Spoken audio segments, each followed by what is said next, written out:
right, let's roll.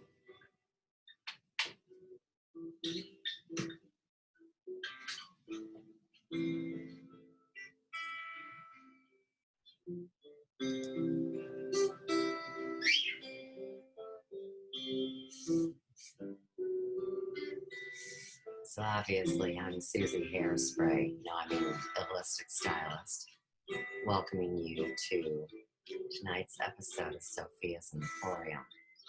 And boy, is it going to be interesting. Yeah, we're done. We're done, sweet boy. My youngest, Ian Blake. All right. And the whole reason for the show and the reason for the season is Mama doing the most she can to make sure her son doesn't get scooped up to war. Hey, where'd I go? I lost myself. See, there I am. I just got to get my screen straight. But like I was saying, I've got a new word for everybody tonight. And the name of the word you see is democide. So we're going to be covering that topic. But before we kick off, I just wanted to speak some words that come from a song. And of course, me being a girl, I never was into the band Tool. But what profound words. So this is from my buddy Randy Moggins, 57 minutes ago on our big Independence Day celebration. And Randy says, or no, I'm sorry, Tool says, I know the pieces fit because I watched them tumble down. No fault, none to blame. It doesn't mean I don't desire to point the finger, blame the other, watch the temple topple over to bring the pieces back together, rediscover communication. And that's what we're going to do tonight. As soon as I get my screens cool. Isn't that neat how everything works? Oh, you know what I did? I didn't share my screen. Sometimes I get in a lot of trouble for that. We have such a big show tonight, and you know, they always say that most people watch from about 2 to 7 minutes of video. And I have a very difficult time making short videos because I discuss serious topics, but in a very unique, strange way. So, like I said, I'm Suze, and tonight we're going to be looking at democide here from the heartland, you know, the center of these divided states of ours. And we're going to seek to open up lines of communication and to bring about healing. So, good luck to us, right? But first things first, before we get started, I want to show you why I can be so cocky sometimes. And it's only because I hang out with a badass like this. So when you live in the ghetto, it's always good to have a hero.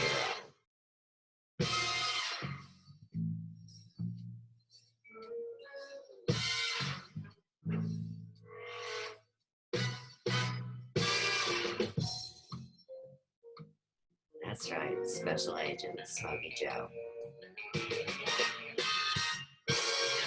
My best friend of pushing 30 years.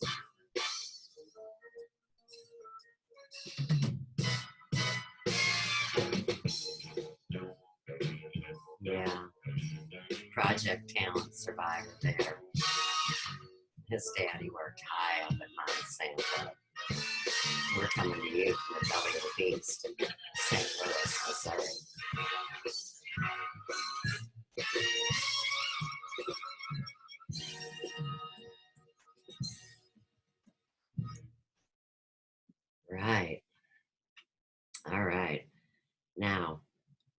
Next up on our list, I can't even begin to tell you guys how many guests we have on the show tonight. I'm not even going to try.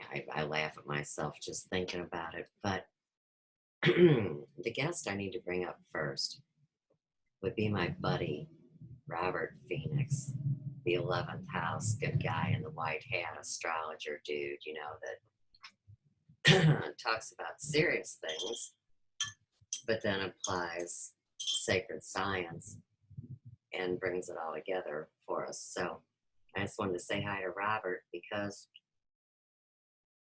here what I'm really bringing tonight is a timeline of the destruction of St. Louis, Missouri. And one of the things I'll be featuring tonight is a mall that all of us NOCO people, that would be North County, know as Jamestown Mall. The reason I'm bringing this up is because when I tell you the vision that I've seen and I share with you what arises in me as what they may be up to over there, we're going to tie it all together and bring it home.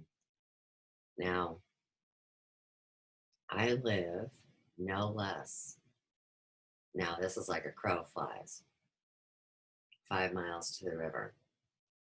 And this mall I'm talking about is about 2 miles from here, give or take, about halfway point.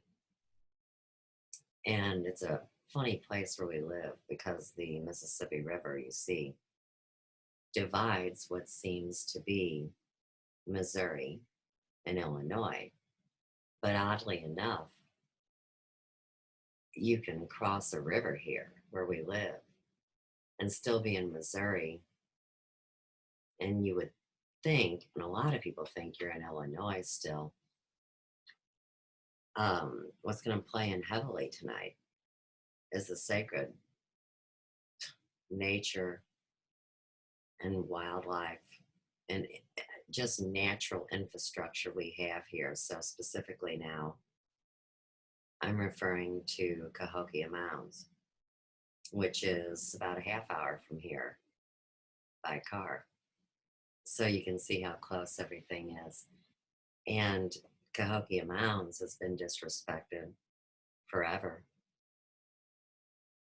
with what happened in East St. Louis. And here again, the people of St. Louis, you see, look down because the topography took you down.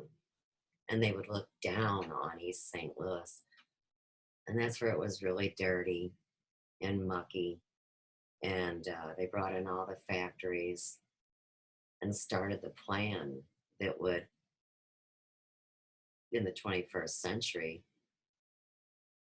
seek to destroy the entire United States. And I know that sounds serious, but I'm a serious kind of bitch. But I do bring it with humor. And so I promise you that I will do that. And I'll do it because it's my mission, man. And I love everybody. And I do. I love my life. And it's time we all stand up. So I take my stand tonight.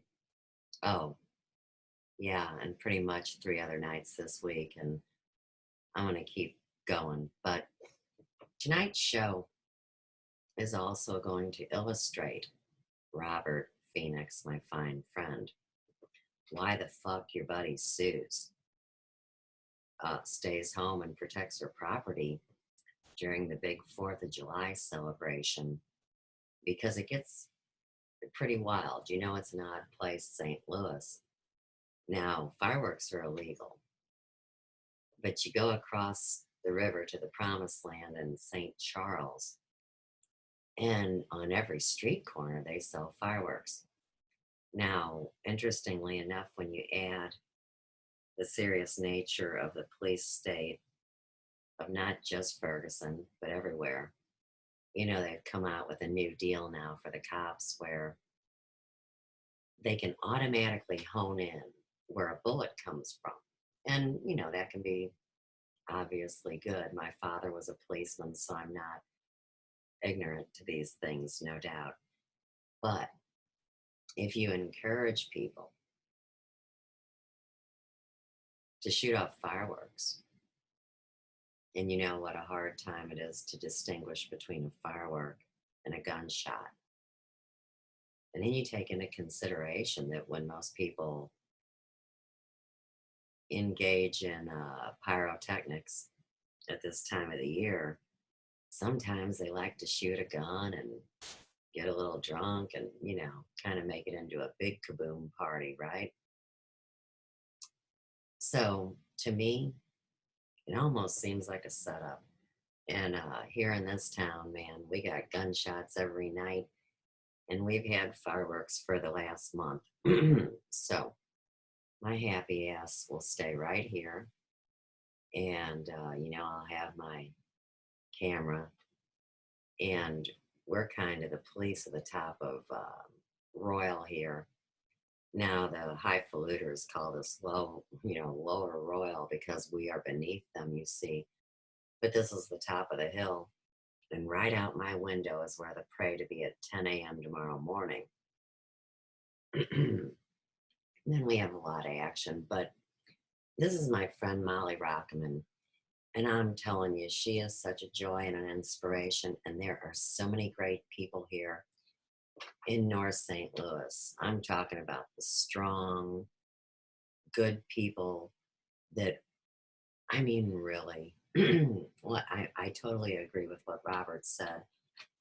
And it's very hard to burn the dross of prejudice completely out. But I'll tell you what, in this town and in North County, all the different types and color and backgrounds of people, they really do get along beautifully. It's the elitist that destroy the town, that make those very people fight. But I love Molly, and she runs Earth Dance Organic Farms. So this is a video that I put together last year of our parade. And since Robert wanted to make sure that I was going to have a good time and that I was going to do something, I'm going to show you what we do here.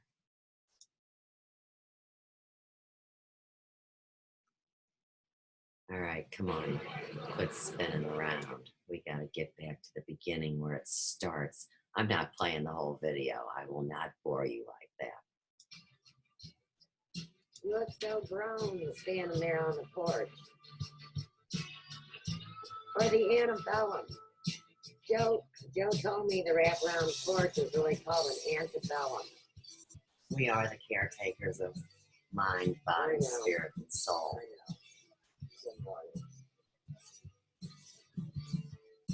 Here's Joe. This is what we'll be doing tomorrow morning.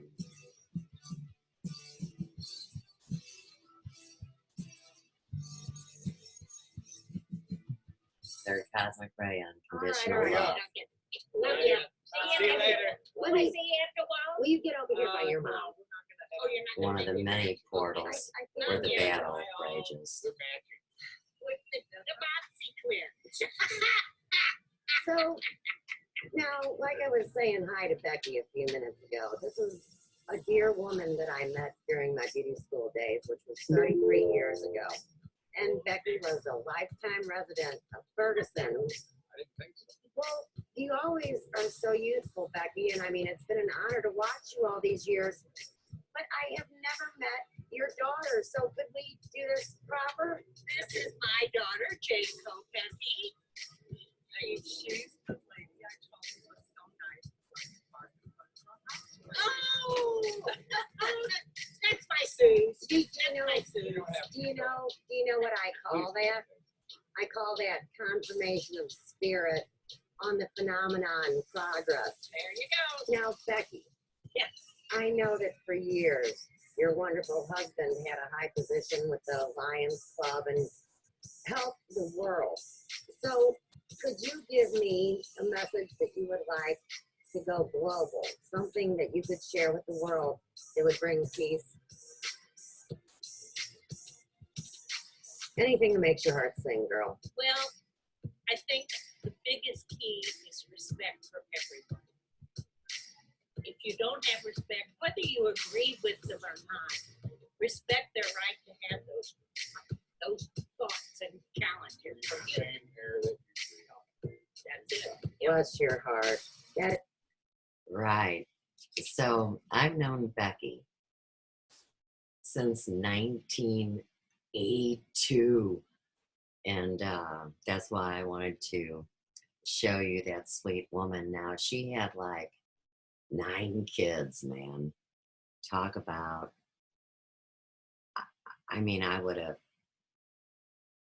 been in a rubber room. All right, let's move on.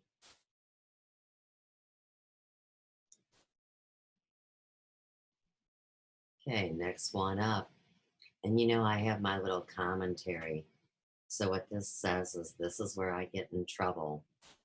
And, right, see, I'm not supposed to pull Molly out of line.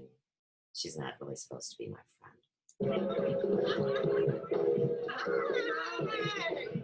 Gorgeous picture just of you on Facebook. do you know that your YouTube is now my most popular YouTube?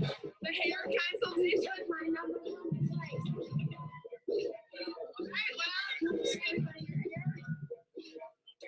Molly wanted to give up her vanity, so she shaved half of her head. Oh my goodness. Hi, Ralph. It's Ethan. How are you? Oh, hi. You look beautiful.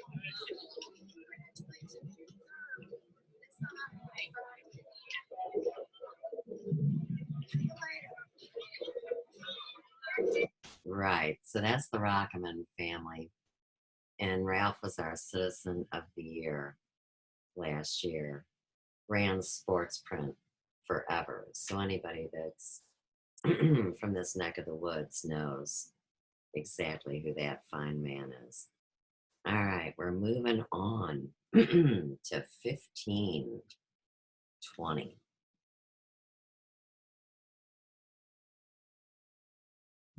Okay, here we go.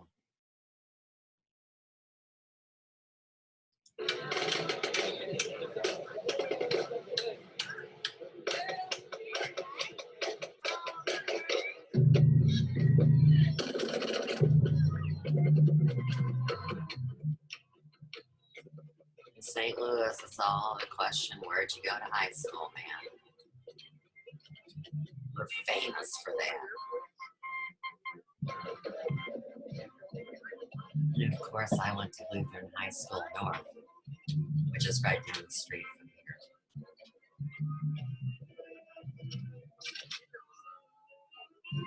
I've lived within a 3-mile radius my entire 53 years on the planet this time.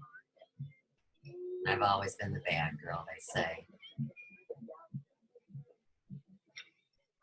You know, I talk too much, tell my stories, show people what's really going on.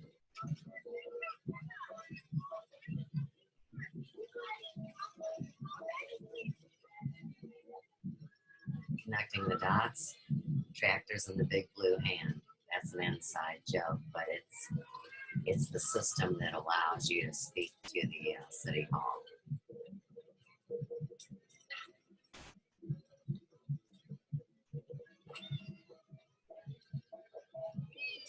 And this was a very overly patriotic parade, very political.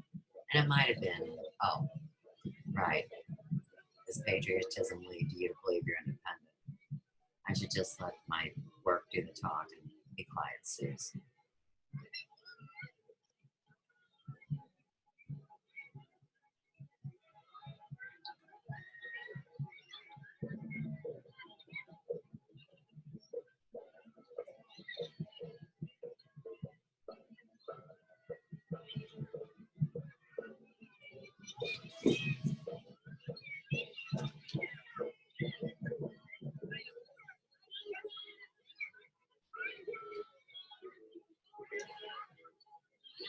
Yeah, what's up with that? The pool being closed last year on August 7th when it was like 110.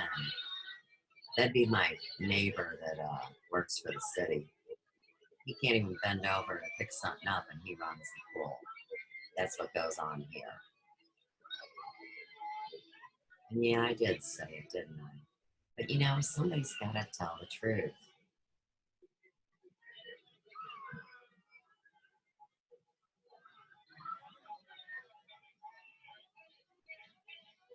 And I know people naturally divide themselves, but sometimes we see it a little excessively.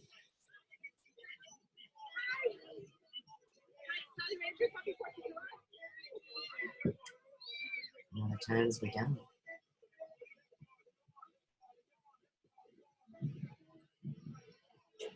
Yeah, now that's the miniature float of the gazebo down the street. And of course, this is the street we live on. There's Joe and Carol. And how would you feel if your loved one works at a place with no emergency exit? How would you feel about that? They put up a brand new building with no emergency exit after it got burnt down over the atrocities that happened here with the slaying Mike Brown. Yeah, I can't do Beyonce. And you know, they got these kids in such sassy little outfits here. But let's keep going, Suze. Move through it. All right, 24. And you know what I really wanted to show you guys? Now, here's the big thing that happens tomorrow that everybody, like it's their favorite thing. And I just don't find it interesting, is the pig races. They play music and the pigs run around in circles. Kind of hoosh. And the theme was Kentucky Derby. Joe was so pissed. He says, what does that have to... Oh, Ferguson celebrates Kentucky Pride. Maybe it's a place bet. Right, my shirt said if pants required them, not today. They loved it.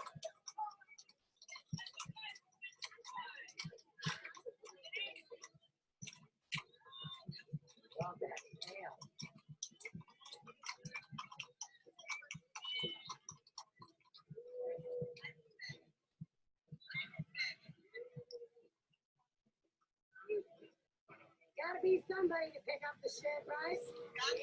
Bless your heart. Dirty deeds. There we go. And then I had something to show you really quick. Someone told me to write this down. Oh, yeah. People come from miles around for this. All right. And believe it or not, the first location of the Hair Emporium was right next to Bigfoot. So here you go if you like Bigfoot.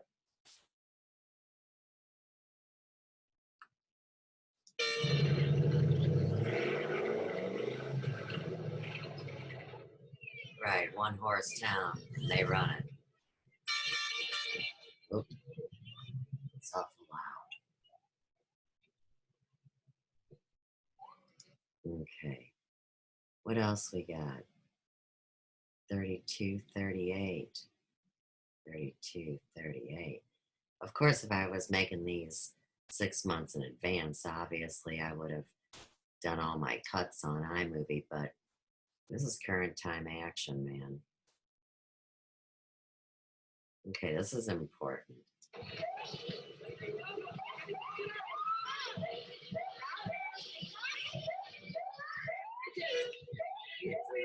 Yeah, thanks for suggesting 25 South Florissant when you knew it would never come up to code. I appreciate that. You told me to trust him. Here's our Citizen of the Year this year. Born to be Wild. Okay. And one more little tidbit of information, but yeah, if I would have found those pig races, man, I would have showed them to you. I really would have, but I didn't, so I can't.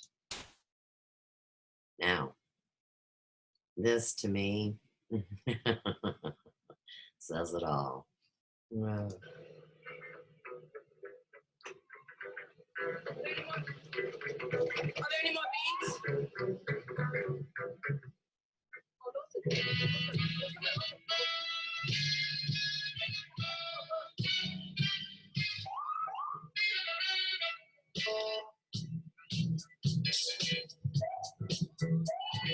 hey, hey, hey.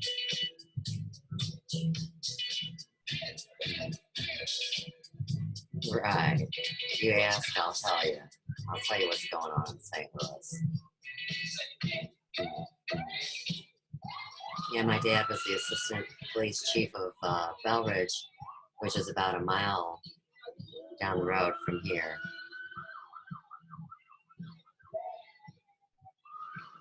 Back in the old days, man, before they turned all the cops into soldiers, right? You know, they had a code of ethics, and if you were a cop's kid, man, they didn't like give you such a hard way to go just because some elite person says, you know, go after these guys. All right. Now, like I said on tonight's show, we have Robert Phoenix as our very special guest. And so here I have a post and I say, did I mention how much I appreciate getting by with a little help from my friends, Robert Phoenix? He just helped a sister out more than he may know. Or do he? I was making a joke instead of does he, do he? And so let's get Robert pulled up here.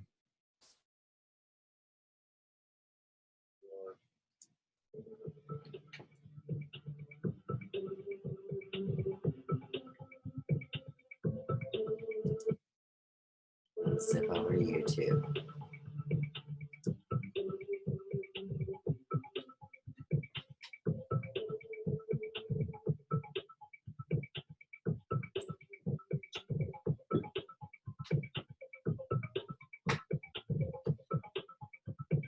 And Robert is just an awesome astrologer.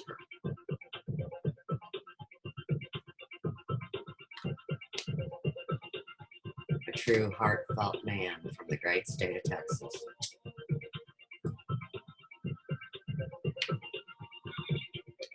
And you can find him on YouTube and Facebook, and of course his webpage.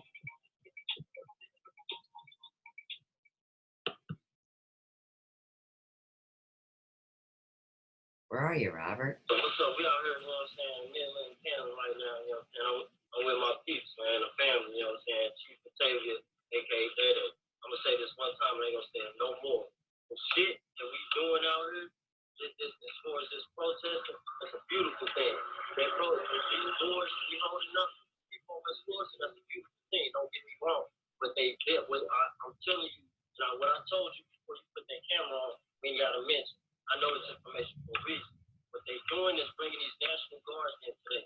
By next week, we'll have St. Louis locked down. I'm trying to tell y'all, these protesters that they plant in these neighborhoods, they're going to plant them in Chesterfield, they're going to plant them in Clayton, they're going to plant them in Florida, they're going to plant them in Haiti. And I wanted to bring that up. Mr. Soros allegedly passed today, and he's who funded Black Lives Matter. And he's who paid people to burn this town up. No shoot, all this shit. But that shit is propaganda. It's agenda. They put you on the hood. And once you know, in 3 days, it's going to be a big ass group of people around here. And then next thing you know, there's going to be some troops at the end of that life. They trying to do this so we can get in these cribs. You know what I'm saying? They trying to do this so they can get in our cribs. Obama signed martial law in 2012. The shit finna go down. This is no peace from here, bro. No peace. Right, no peace. The shift and the shit hit the fan, right? But, you know, if I go back to that time, that was the very first video that I talked about online was Love Letters to Ferguson, Mike Brown and me. Now, the reason I ran back like a little girl is because I played the wrong video, but you know, nothing is wrong and everything is right. But I think maybe, all right, we got to go somewhere else. I'm taking you all around the world today, all around Sue's world and this computer. Oh, shoot, there we go. He was looking out for the underdeck. The underdeck. Okay, let's get on the right place so you can hear what I have in the order. Let's get to Robert at right about here. The smart cities, sustainability, it's all in there. And that's really the battleground. That's where we need to become aware and awake and cognizant about what is going on. To some extent, some would say we've even already lost the war. We are so far behind the curve in dealing with Agenda 2030. Right now, it is here, it is shaping our cities, it is shaping our education. And I'll get into this more next week, but I'll talk a bit about it after we get into the interview with Steve. And of course, Steve is the publisher of Logo, Sophia Press, and Chris, who is his partner in time, not partner in crime, partner in time was there as well this morning. And we get into what's going on with the Pope. You know, there's some really interesting things happening in terms of structures that are falling and dissipating. One, of course, is what's going on with Veritas and CNN. And of course, there's more out today about a producer from CNN basically calling the American voters dumb shits. And, you know, I love James Keith, man. This guy, he is a muckraker. A lot of people don't like him. They say he's manipulative, he's a comment, say whatever he wants. He's doing things that mainstream media has long since abandoned and maybe never really did unless it was trying to catch a probe on NBC, which they were pretty good at one point in time. But anyway, he's got CNN in the crosshairs, and we're seeing the disassembling of the mainstream media right before our very eyes. It's happening.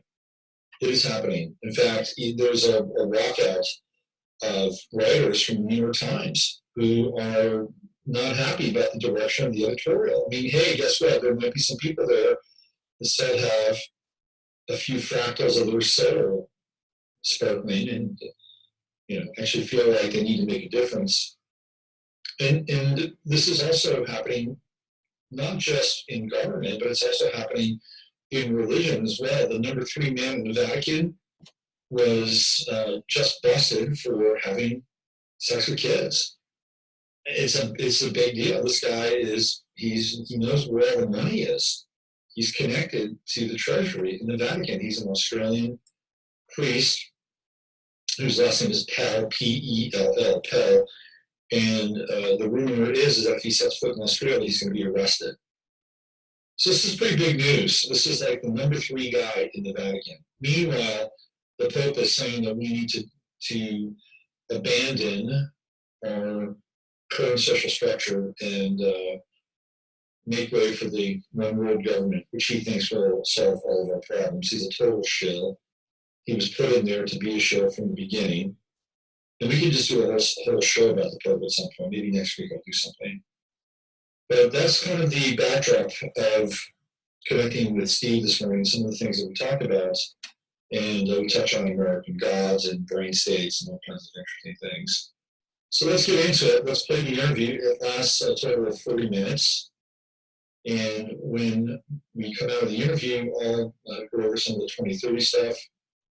And then we'll kind of wrap things up and wish everybody a wonderful weekend, festive 4th of July weekend. All right, here's Steve Creamy. A festive weekend. One of the most crazy, dangerous times to set anybody up. But yeah, we're going to have a good time because we always have a good time. Now, what I wanted to bring up about that, what was it? It was right about here. Hang on just a second. I lost my train. It's a big deal. This guy he knows where all the money is. Oh, I got it. It just took me a minute to reconnect. Okay. So this is a fun fact for you guys. Now I'm going to start weaving St. Louis in as we move around this. And the weirdest thing for me about growing up here in North County is to see how this tie-in with the Pope and what's going on in this church structure, how it affects every community. And I know it does, don't get me wrong. But when we talk about St. Louis, oddly enough, it's only the area that's right along the river that is basically Catholic. The rest of the state is Southern Baptist, and I never knew that. I really never thought anything about it. But now that I know the system of control, and I know about the reason why St. Louis is so important and the vortexes that they've activated with the decimation of the mounds, the marking of sacred sites, the building of the obelisk, you know, it's not good. But in the same sense, you see, that's why we're here, and there's other people like us, and there always has to be people on these vortexes to do what needs to be done, I guess is a good way to put it.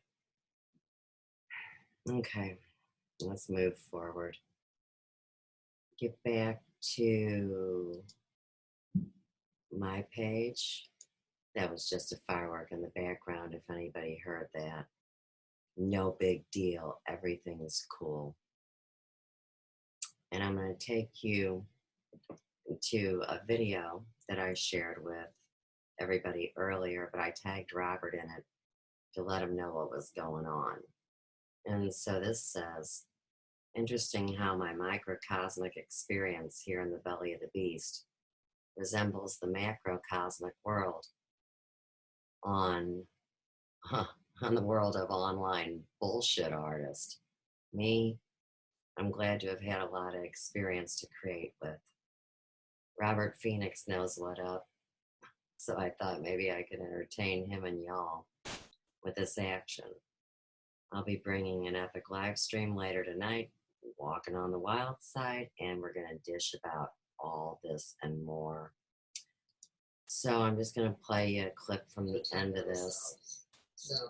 And here you'll meet one of my dear friends, Mr. Vic, and he always has such wise words.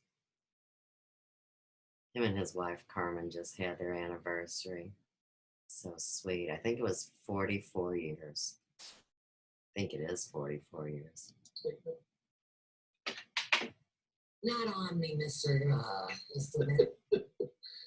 I'm just trying to, because you mentioned so many areas, and I think each one of those you could probably write a mission statement for. So, you know, I would ask you also, have you already put together a business plan for some of this stuff? You know, Vic, I've been a little busy saving the world. Right. First, we got to make sure St. Louis survives. On the computer. And the people that are giving me love offerings and donations and keeping me alive in this hard time, I write their appointments on scrap pieces of paper. I'm a humble girl. That's fine. That's fine. No, because you have so much, you know, you have so much talent and skill and experience, my God. And I'm just, you know, and if I may, as a friend, because it just seems like you're just not focusing. This is February of 2016. It seems like 1 month into Conscious a good solid business plan, and I'm sure there are people on the internet. This is called The Dark Night of the Soul. I think that would help you tremendously. Vic, I need a team so bad. and I am willing to barter and provide any help I can to any of those people. They can come help me, because when I opened my salon at 21, of course, I was a solo act.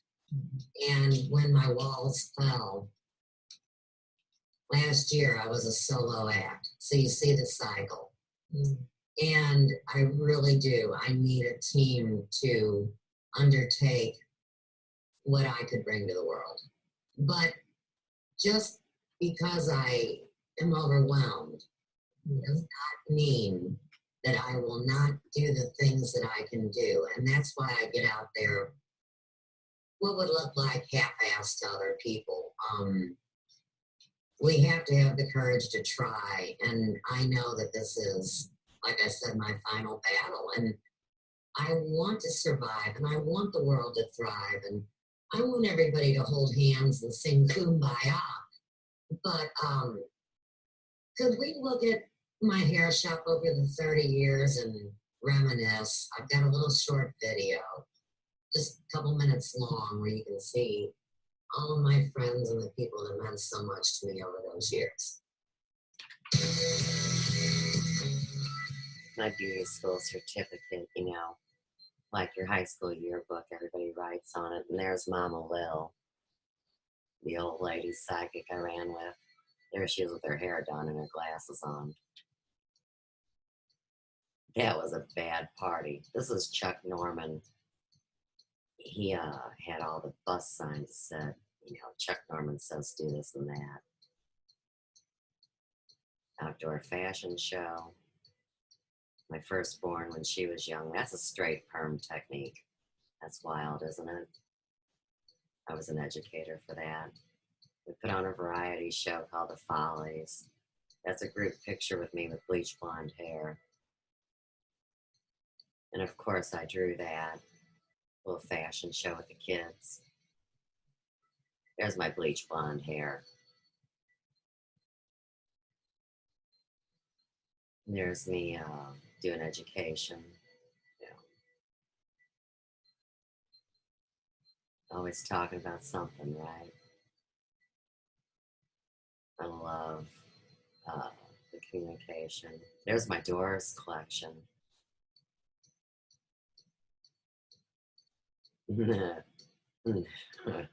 Obviously, I was pregnant there, right?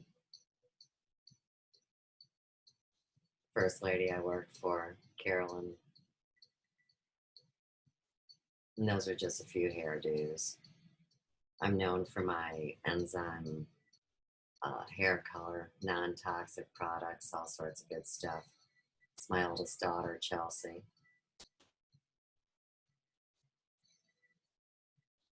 Joanna.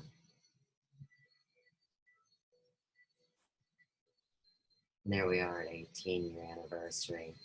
Believe it or not, I painted that sign silver.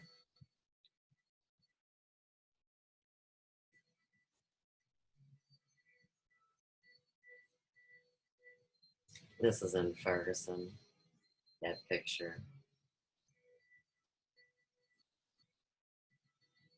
There's Joe.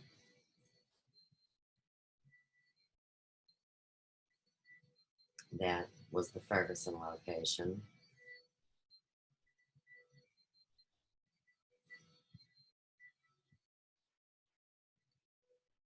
It's an ugly story.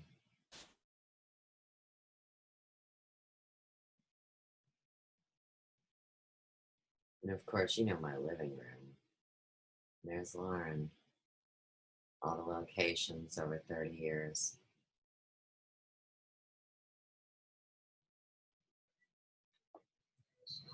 And, you know, here again, like I said, everything is for a reason. And I look so... Whoa, turn that off. Sorry, missed my cue there. I was scratching my ear a little bit. Okay. So, where do we go from here, my dear?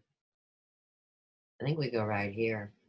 So I know you guys know about the eclipse coming up in August, but what I find fascinating about this is, of course, it rolls right through Missouri. And if you drive maybe about 20 minutes from here, you would be able to be in total darkness. We're right on the other side of that line, on the bluffs by the river. And of course, they say 7 years later, there will be another eclipse that traverses, and X marks the spot. And it's right here where we are. So, you know, some people know the stories about the fault line here. And maybe you've seen the naval maps where they say this will all be gone, flooded. There's different scenarios, and like we've learned on this journey, there's a million different plans. It's like a chess game. So part of the problem about the fracking in Oklahoma is it directly affects this entire Midwest. You know, that used to be the most stable plate until Utah uranium was now worth $95 million a share. Talked about that the other night. Yeah, they really started this a long time ago, friends. But this is something that some people connect to revelations. I can tell you from where I sit, living in one location my whole life, I've seen the complete destruction of every town around me. And, you know, there's speculation out there, more than speculation, that there are some of us that are from the future that, you know, come back to do this. And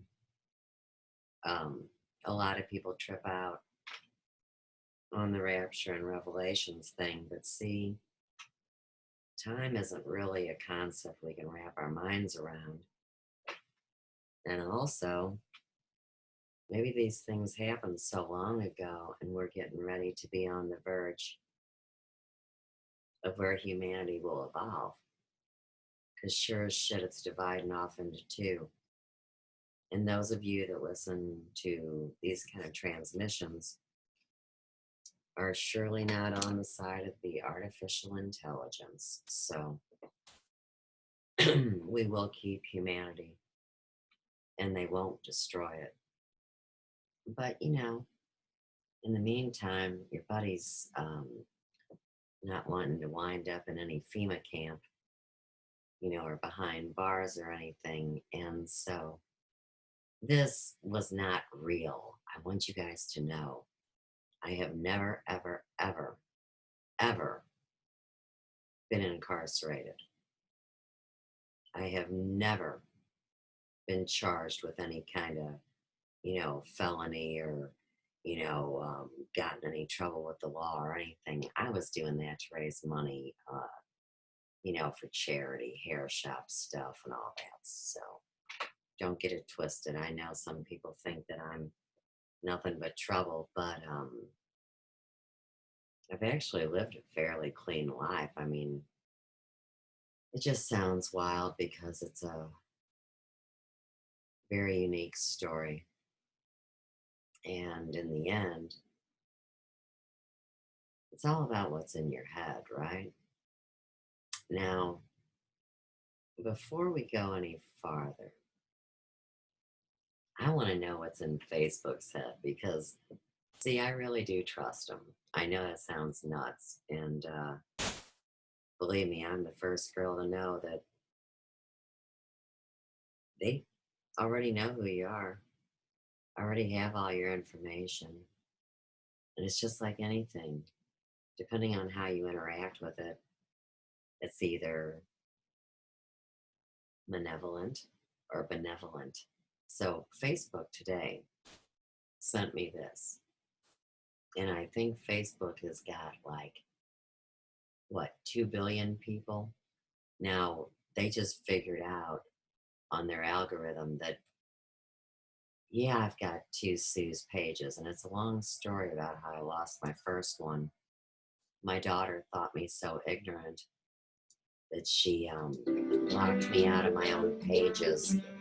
Long story. But you see, that's Joe and I. And that's me. And that's my 4th of July scarf that I'm not wearing tonight. We're bumping fists saying, "What's up, man?" And they're telling me 2 trillion thumbs up. I said, "Oh, okay." If I could only reach 2 trillion people,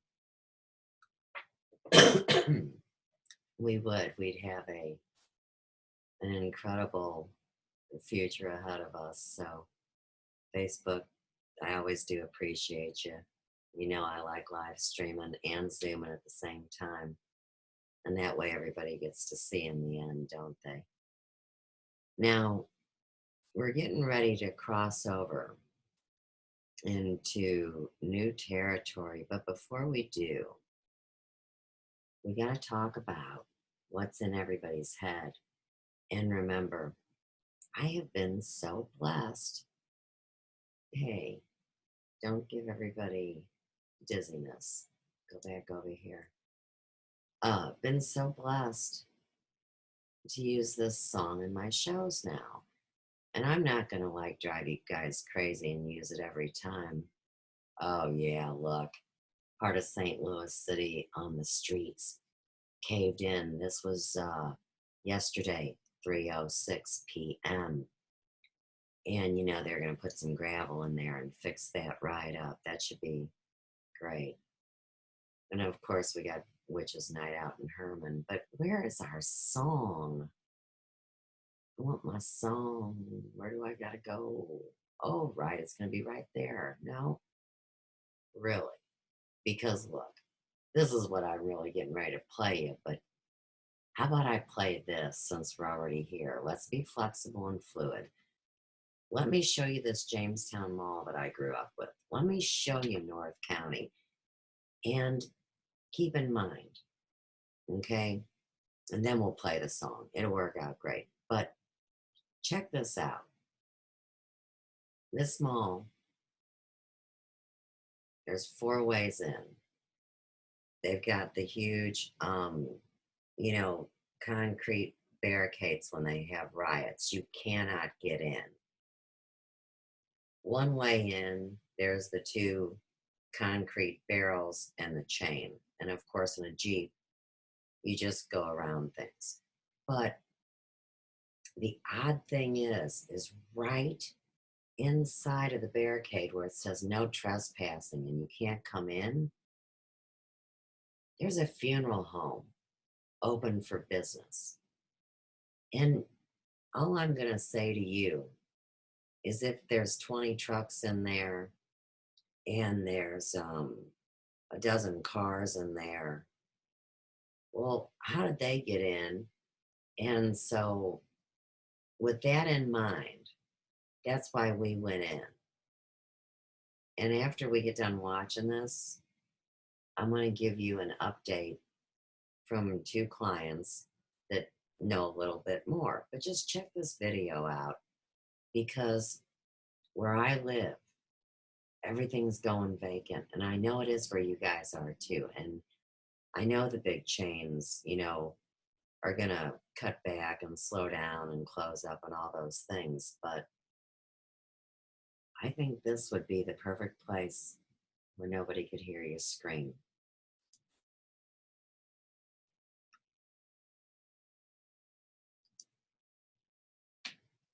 Here you go.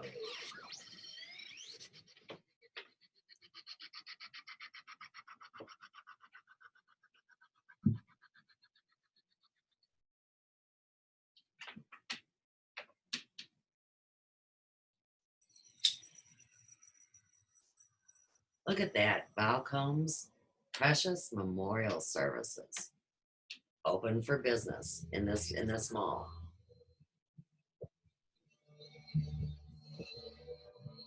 Bullshit.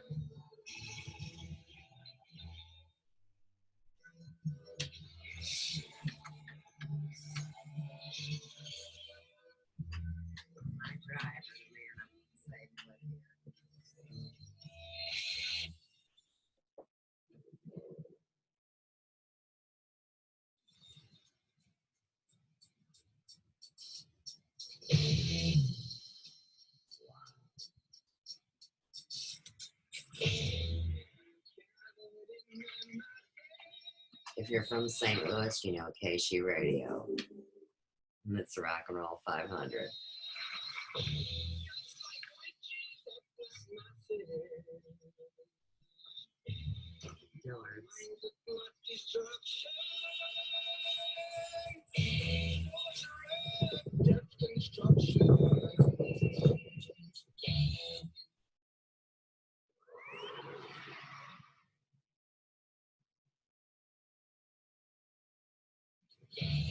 In the fields of bodies burning,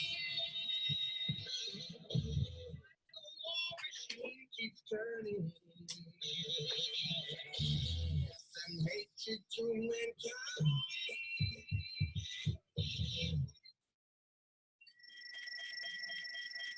This is where we grew up hanging out.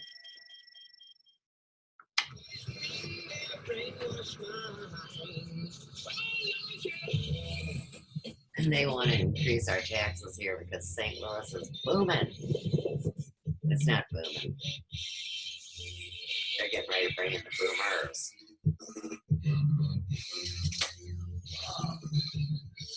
Just got hit by a tree.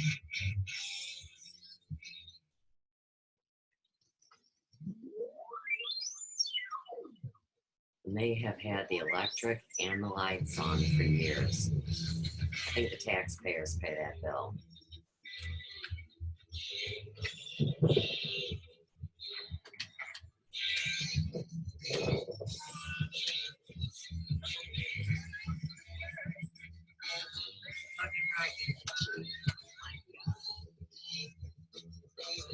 Now by this time, there's two dark cars back at those chains watching us.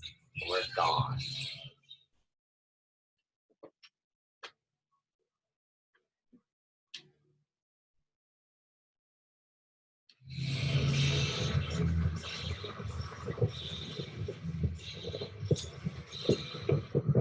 Look at that, a car in the drive-thru.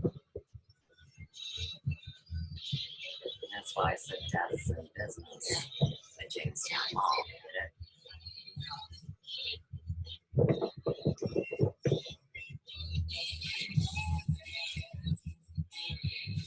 Now consider from this point going right, it's about 1/8 of a mile from the river, and all that property is for sale all the way to the river. And they've got a mining operation set up. They're digging out the ground.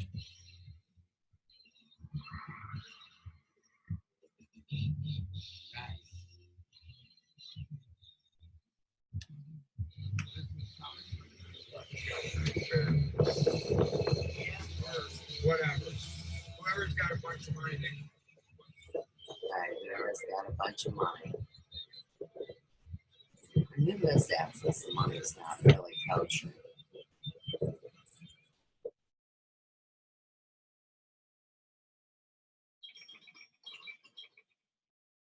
Davy Jones' Locker and Spencer's Gifts, Aladdin's Castle. Oh my gosh.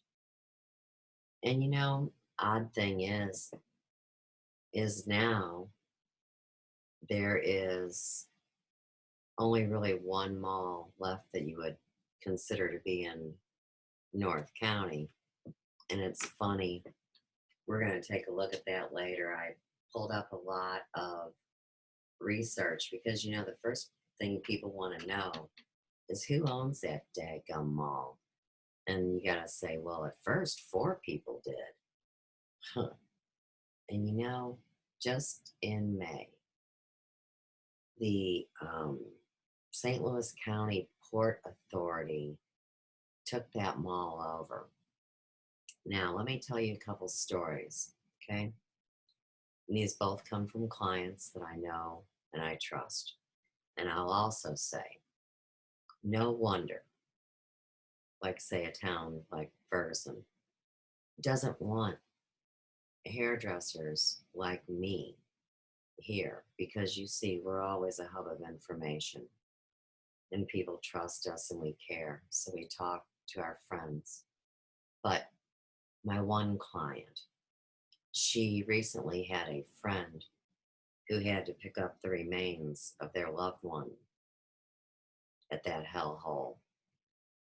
And the person wanted to view the body, you know, because at most memorial places, you can see what you're picking up before you put it in your trunk, right? But anyhow, they told her that that was not the kind of place that you view a body. Now, keep in mind, the remains of the deceased were partially intact because that person thought it'd be the prudent thing to do to give their organs to science. So, that's one story. Now, I'm going to bring you another story from a client that worked at Jamestown Mall in one of the main anchor stores. You know, those are the big corporate deals, you know, like Dillard's, right? So anyhow, when they were still open in there, these people came over and bought a display case from the store that was closing. And so there was some conversation there. And what they do there is handle cremains. Now, you saw the picture. I mean, you saw the footage. That is an old bank they converted. Well, why did they do that? Well, duh, guys, because they got vaults. And of course, like I said to an ex-councilman today when he told me, well, he doesn't know. He doesn't know, and it's okay to not know. I said, well, for real, man, you can't just put the stiff in the front room on the first floor. I mean, you have to have a place that the workers, I mean, you don't just leave somebody laying out in the middle of the floor while somebody's in the drive-through picking up the cremains. But anyhow, I'm sure that they sold their urns and such out of that place. Now, you tell me whose butt they're doing something to, whether it's kissing it or whatnot. That they can be open, but nobody else can be in there. But oh, wait a second. If you got your ear to the ground like the holistic stylist does, see, there are people in there. And oh, yeah, when we were in the Jeep, the doors were wide open to that one set that you saw in the video. Now, theoretically, there's some people in there cleaning up part of it. And like you will see in the proof later that I will bring, they admit that and say that there's, you know, parts of it that are viable. Well, if you look at the Urban Explorer videos and stuff, there's also parts where the ceiling came down. And since the water was left on and the electric was left on, it basically turned into like a greenhouse. And there's no way that you can get rid of all that mold and mildew and damage. And even if you could, would you really take your car on that parking lot with sinkholes and unmaintained and so on and so forth unless you had a four-wheel drive truck or a Jeep? Answer is no. Okay, now, I saw something that made a lot of sense the other day. And this is what usually happens. if there's evidence to be had, and here again, I'm a cop's kid. If there's evidence to be had, I promise you they'll knock that building down. And sure as anything, now it's condemned and the Port Authority has, they're suing for it or whatever. Now, if you consider how close it is to the river, and I told you all that land is for sale, and I also want to bring to the forefront of your experience that if you know about all this child snatching up and all this trafficking and harvesting, one of the main places it's coming out of is Berkeley, Missouri, which is right here, borders right on Ferguson.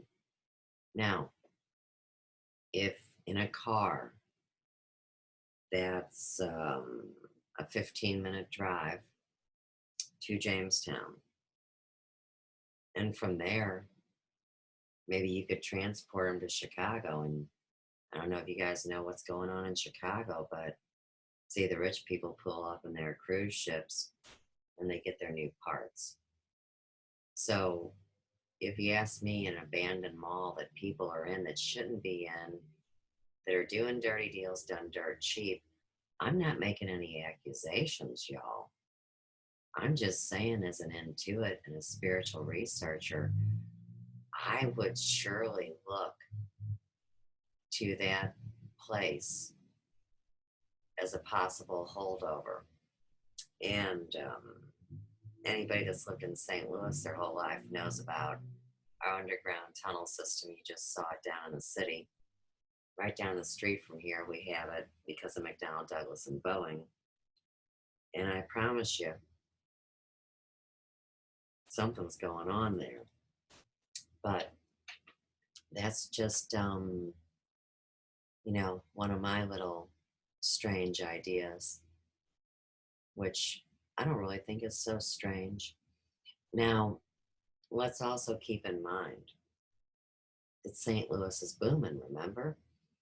And like maybe you've seen in other places like Flint, Michigan, and all sorts of places that at one time were viable. They rebuild and the wealthy come in. They run the rest of the people out. The taxes go up, eminent domain, whatever. They got a million excuses. This is, you guys, where we live, for real. It is the first secret city. See, that's why we're talking about how they can keep oppressing us. I'm talking about the whole human race. And Missouri holds all the keys because you see, back when they set it up, and here would be the timeline with all the proof, St. Louis was slotted for destruction back in 1917. Right down the street from Jamestown Mall is where they sprayed for Pruitt-Iago. I mean, you have to see where we are. And if we're one of the sacred portals, and we're here by the mounds, and we have this great quasi-clean water because it's not hard nor soft, and so it does well with treatment, they say. Is that why Pfizer Pharmaceuticals wants to build their world headquarters here? And you say, hey, Suze, you ought to be happy.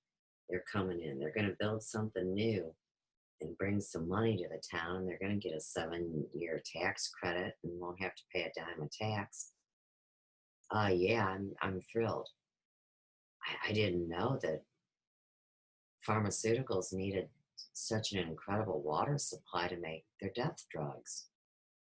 I think it's fucking awesome. They should come, You're talking about a girl that doesn't take Western medicine. So see, I'm being a smarty pants, but I tell you what, there sure ain't no room for them in the city of St. Louis. They keep building new stadiums there, and then they keep going out of business. And nobody's accountable.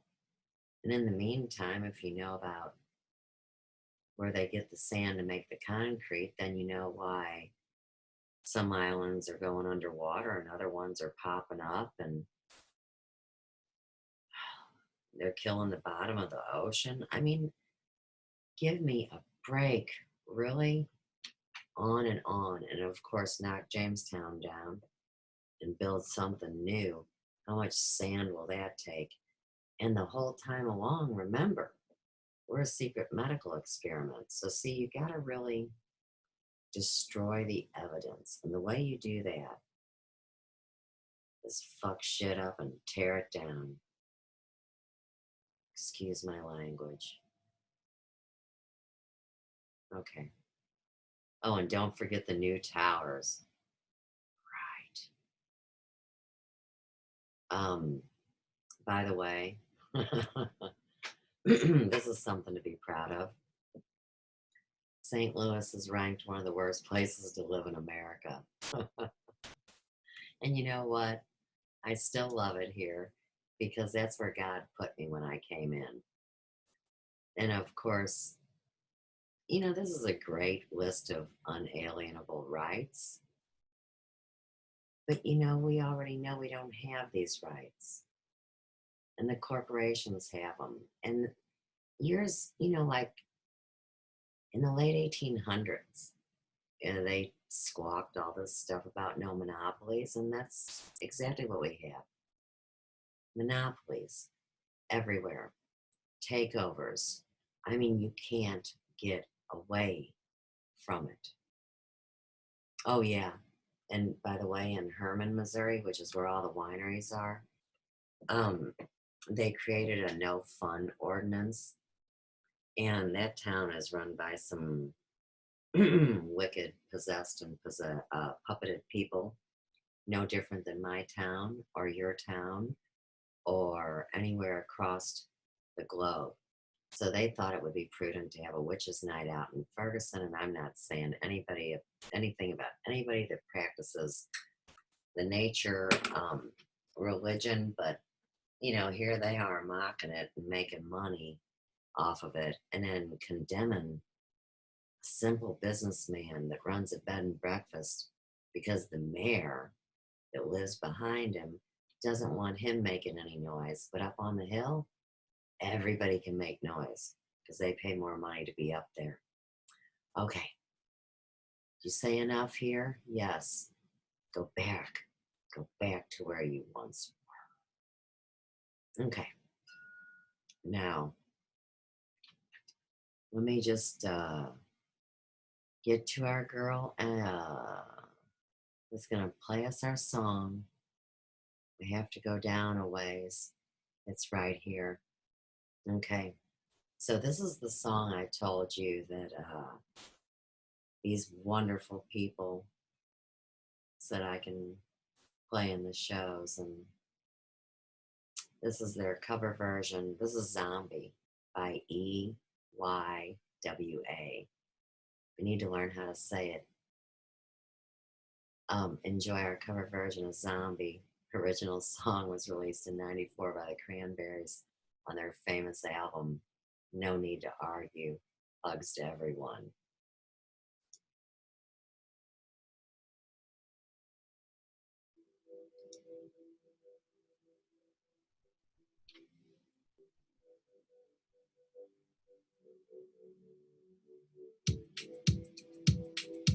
What is in these psychopaths' heads? Right? Heading slowly, child is slowly taken. And the violence calls of silence. Who are we mistaken? But you see, it's not me, it's not my family. In your head, evil teeth. With their tanks and their bombs and their bombs and their guns. In your head, they are crying. In your head,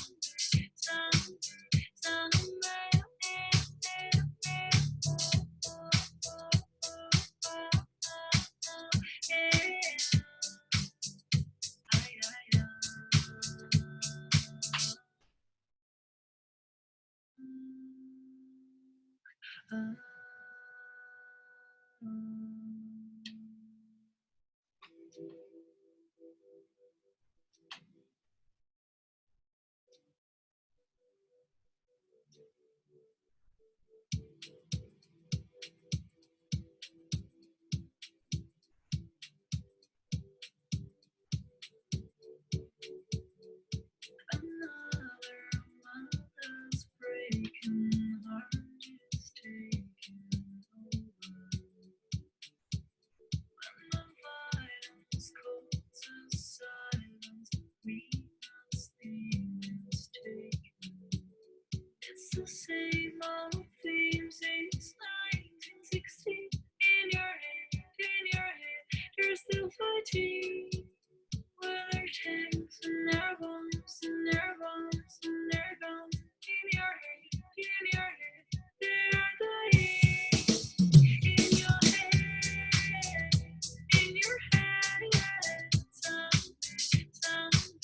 somewhere. What's in your head? In your head, somewhere.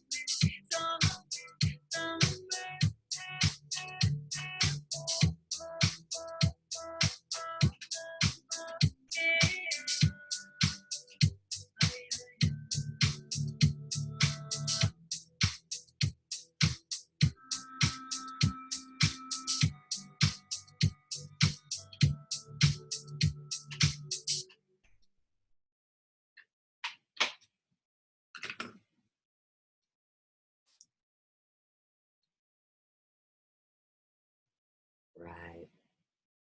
Hey, I don't know if y'all knew this, but believe it or not, America invented the word definition of freedom. It was something they made up. Ain't that something? Now, why or how do I find these things out? This is a very, very rare book called Dynamic Freedoms. It's our freedom documents. And oddly enough, this is a Freemason book. And even weirder, it actually is a confession of how the people that ran things when planning our demise over a century ago studied what happened in the Russian Revolution. And they took that C word. It's not a 4-letter C word, but you know, it equals it in the end, right? But they took that word and they, because they're all in cahoots, keep in mind. Remember, this is a twisted tale.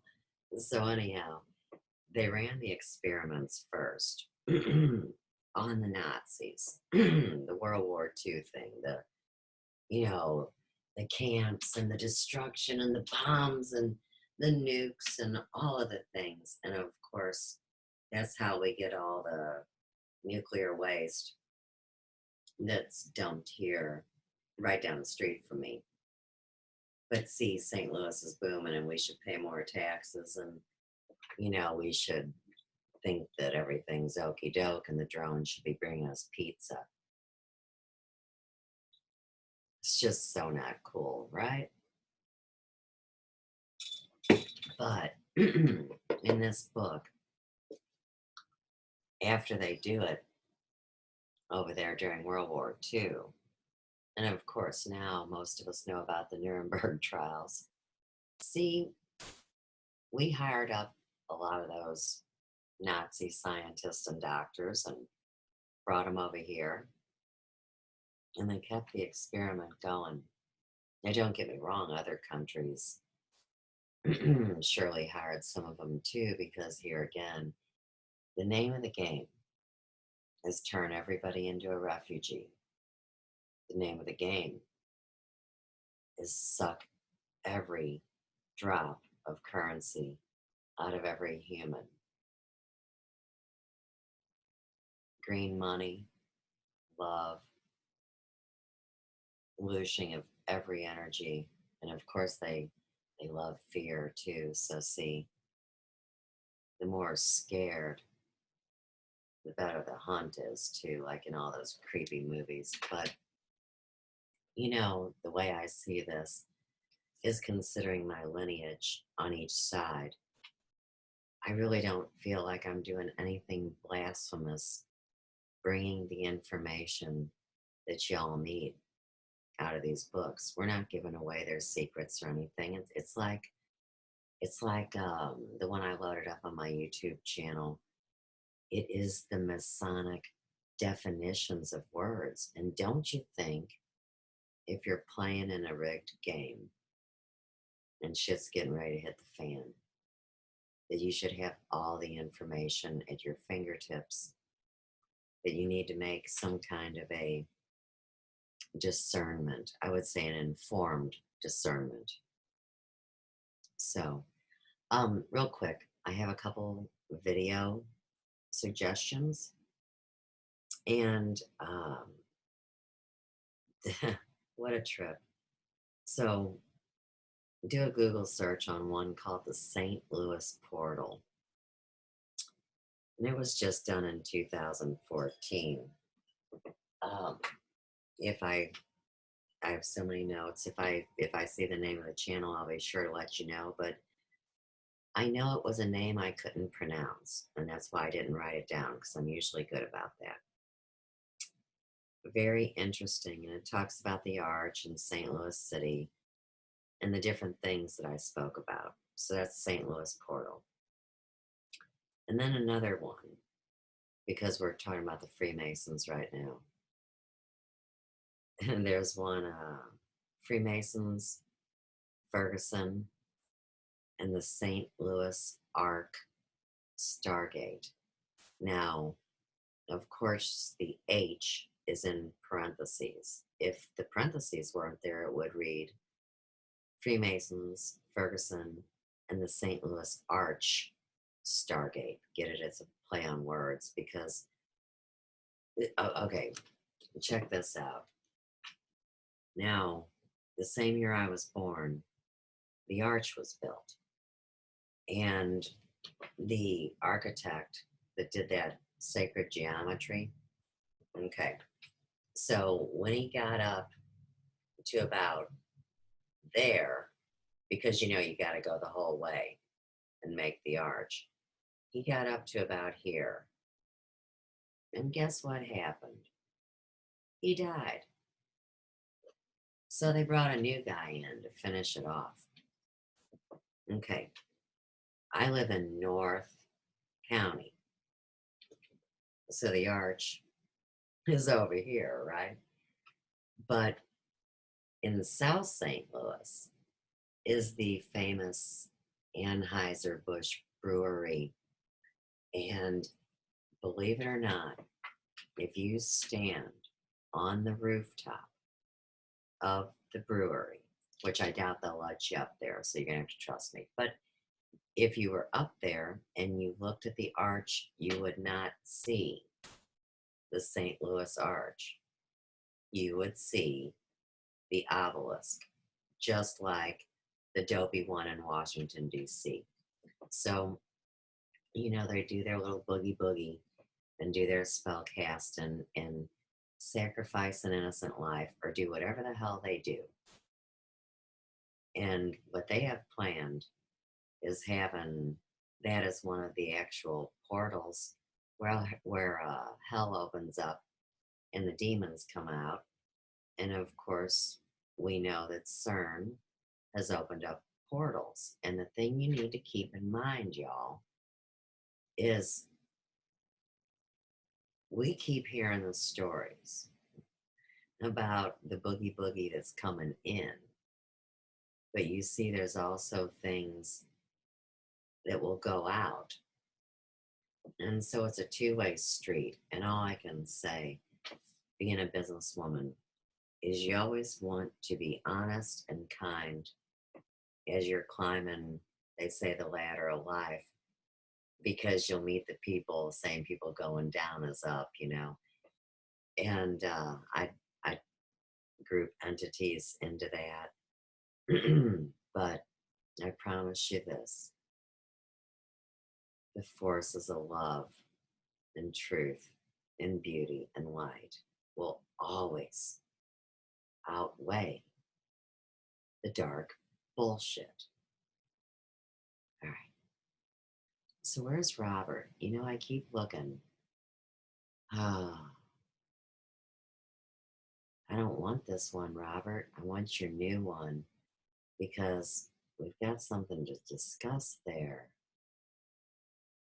I am so sorry, guys. I drive my own self crazy too, believe me, but watch. You never let anything bother you, right? And that's what this is an exercise in. So if I go to Robert Phoenix on my subscriptions over at YouTube, see, here's his YouTube channel. And he also does the radio. But what we were listening to was the Friday Farcast that was published 11 hours ago. That's called American Gods and the Fall of Rome. Yes. He's connected to the Treasury. With Steve Crimmy. Priest. Okay. Whose lesson is. Now, where I want to take you is to 47 minutes. 47, 44. This is good enough. Okay, let's pick up with Robert here. Living mythology and magic and animating the world around us in ways that are personal and powerful and magical, right? I mean, that's really what it's about. The last Friday of every month, that's what we do. We sit down, we talk to Steve. Chris chimes in a little bit, cover a few topics, and hopefully teases some awareness and thought and discussion out of your head and your heart and into the lives of other people. Isn't that great? We get to talk about these things and share these things with one another. One of the things I want to share with you is that you're listening to the Friday Faircast. I'm Robert Phoenix. And we're going to get into a special a prop, you know, astrology show on Sunday night with the live stream. I just like to show things to get it at a more robust level here.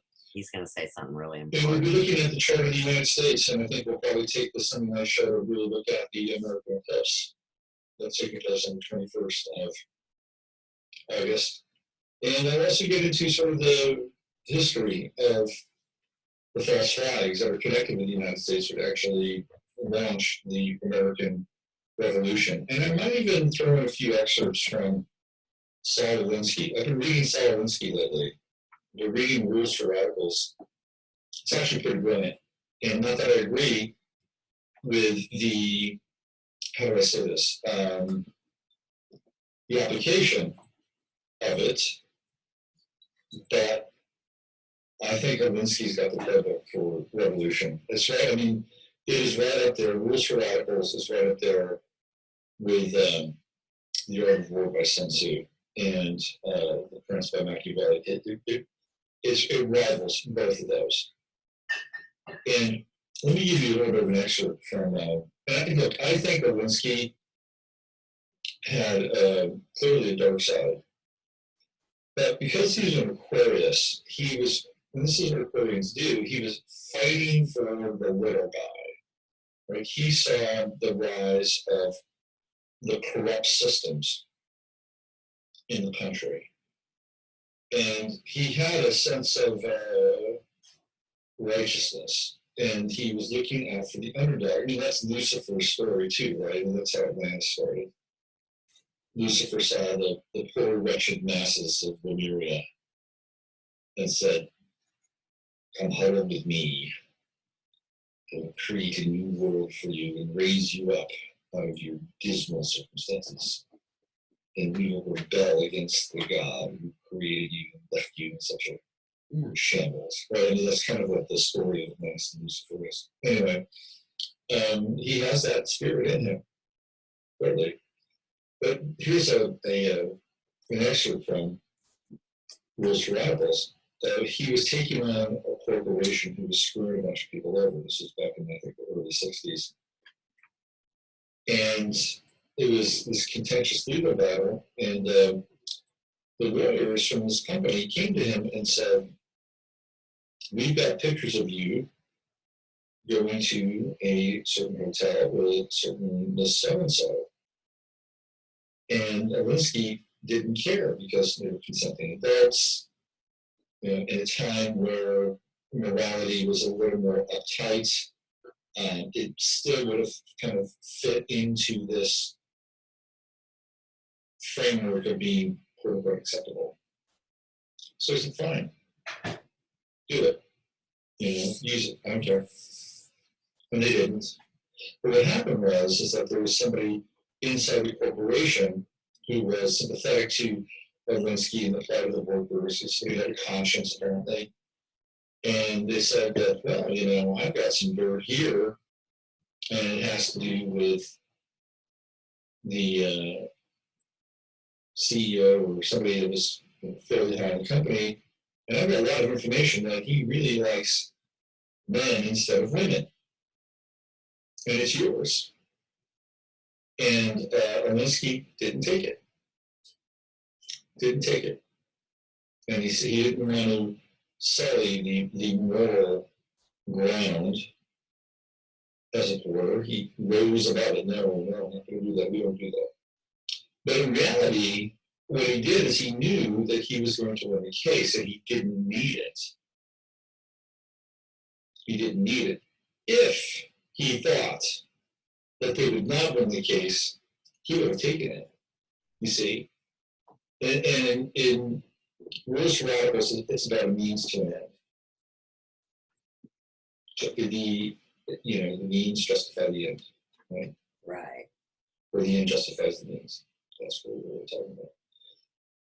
It's a fascinating work, to be honest with you. And it's clear, it's lucid, and takes on this sort of topography of a shifting morality, but always towards some revolutionary point that would be liberating and in favor of the have-nots or the lesser thans. And based on that, it makes the revolutionary action not only appealing, but it also gives it sort of a moral justification in some ways. Now, the reason why I'm talking about it is because I feel like we're on this interesting pivot moment where Alinsky's ideologies and philosophies were employed by the left and favorably employed. I have to like Barack Obama. Barack Obama comes out of that school of community organizing. He studied under people who had studied under Alinsky, and of course, Hillary Clinton supposedly had an affair with Sarah Alinsky. She went right from college, she stood at his elbow. So Hillary Clinton, no dummy. I mean, she spent time with Sarah. Sarah Alinsky was a big brain. And again, I'm not advocating Rules for Radicals or Alinsky per se. I'm looking at the work and how it understands the nature, the dynamics of power. It is absolutely brilliant. Right. I had no clue who he was talking about. But when he got to that point, I knew we needed to add that in because it ties in perfectly with what I'm seeing here. And we're going to move forward into the next amazing part of this to me, which is, I've been watching Robert for a couple of years now, easy. And of course, I've been online 36 months. Now, the first day that I ever typed in anything to any of my friends was August 28th, 2014. And the footage that I'm going to bring you next, as we go back into what's going on here, is actually from August of 2014, little more than 2 weeks after Mike Brown was slain. And like I said, to me, that was wild because I didn't make my first video until August of 2015. I mean, I had never even been on the computer, so it took me a minute, right? But that was the most beautiful thing, knowing that Robert published that. I think it might even be on the same day. We're gonna see in a second. We'll see. Okay, so now what we're gonna do is check real quick, because I'm not sure if the cities of the future are on this or on Ferguson. But I have a feeling it's on this one. Like I said, I started out with such a little thing. And then, of course, the phenomena took it up to this level. And there's a certain thing I set out to do. Okay. And this will be uploaded to YouTube. I know it's a long one.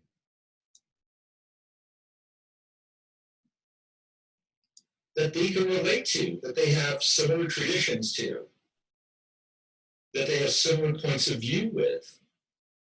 I don't have a problem with that. And I remember even when I was living in Southern California, and we had a nanny, and she was from Mexico. She was living here. She was a citizen. She was great, phenomenal person. And she got ripped off by this guy he was fixing her car. And she told me about it. And I'm like, well, why don't you go over there and talk to this guy? So I went over to this one part of Southern California area called San Marcos. There's another San Marcos in Texas here, but this is near San Diego. And I went there, and it was like I was in Mexico. I mean, it was like this total enclave. I mean, they had a whole like sub-society going on there. And, there were stores that were clearly, created for the people that were living there. Everything was in Spanish. I mean, it was like, okay, there's no assimilation going on here. I totally see that.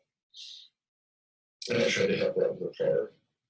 But here, okay, so it's like, okay, well, that's fine. We accept that.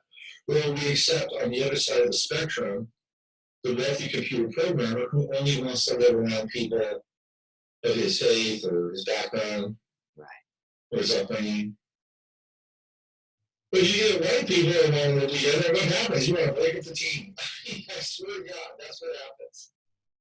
That's what happens. And all of a sudden, you've got diversity. Diversity comes in. I'm just telling you, look at this. You may not like it. It may hurt you to hear this. You may think, oh my God, he's a racist bastard. No, I'm just telling you what goes on. This is what's happening. And ultimately, this is about not just creating sustainable cities, but completely revamping the social structure of not just this country, but the world, the entire world. And we can say no. We can say no. And it's time we said no. And I think that one of the things, this goes back to Solowinsky and the rules for radicals, is that those are tools that are available now. you see, at some point, there was a Rubicon that was crossed. At some point, there was a Rubicon that was crossed. And all of a sudden, everything was turned upside down. And the network of deplorables, the people in the flyover states, the people that don't have anybody representing them anymore, abandoned by the Democratic Party, abandoned by the fat cat, rich-ass Republicans who don't give a shit about them and only give them lip service. These are the people that are now the front lines for a revolution.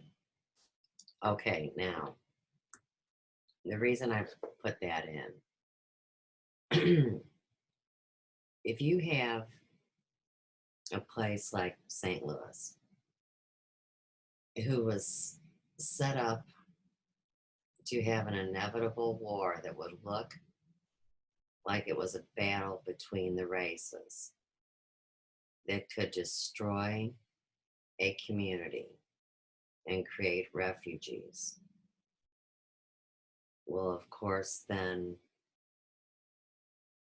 it's so easy to take it over.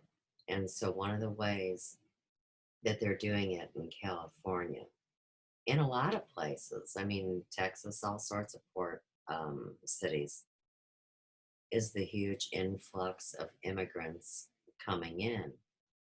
And of course, these people have been mistreated. And I mean, my goodness, they've had to leave their home, their family, you know, but it's another way that they wage war. And the point is that what Robert was saying is that, say, in California, so many of the people that had chosen to live there for a long time, believing it was the promised land, are now getting out. And so these new cities, you see, part of Agenda 2030 is to cram people into cities and to consolidate and to take resources. Yeah, that's the point. Okay, good.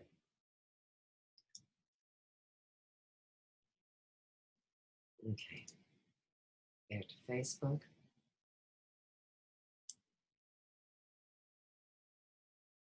And this is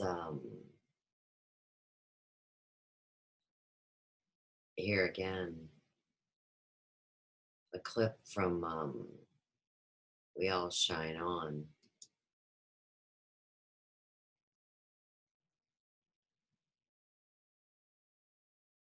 Yeah.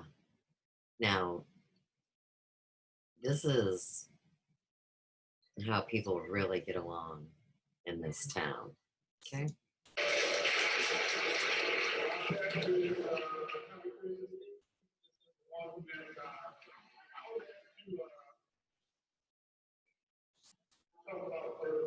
I am a resident.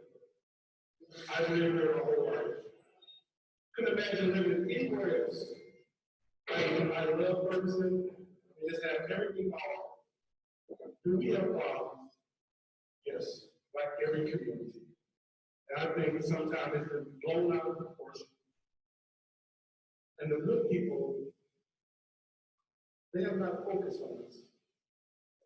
They focus on things that opens up to the people. So I'm just coming here.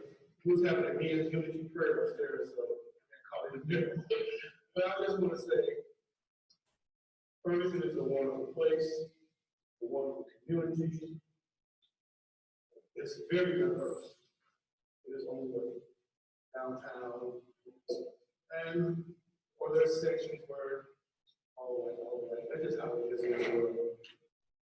But it means so much to me to live here. I raised my kids here and they're gone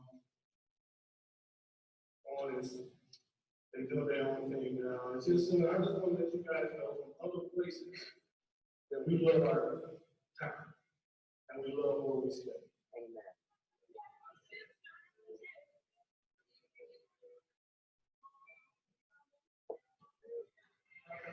been over there waving at you. I did not see you there,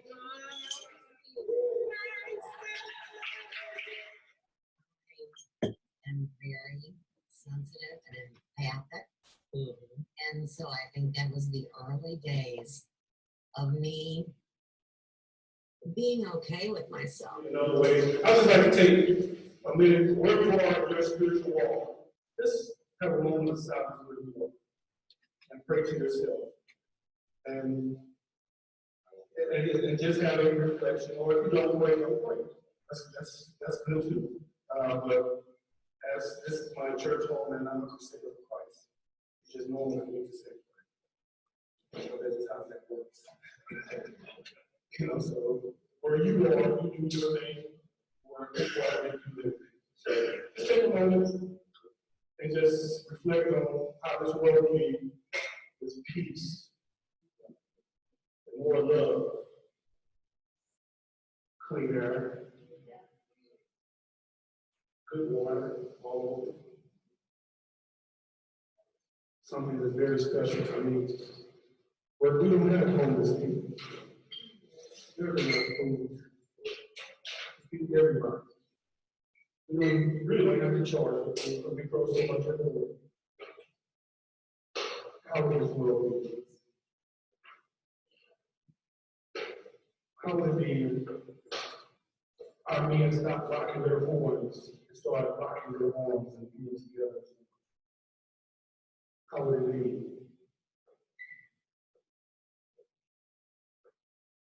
How would it be everyone tell each other every day that I love you? How would it be? It doesn't make sense to me to blow things up just to rebuild. Just, we need more people like you all going around and showing love. So, the greatest thing wants family, peace and love.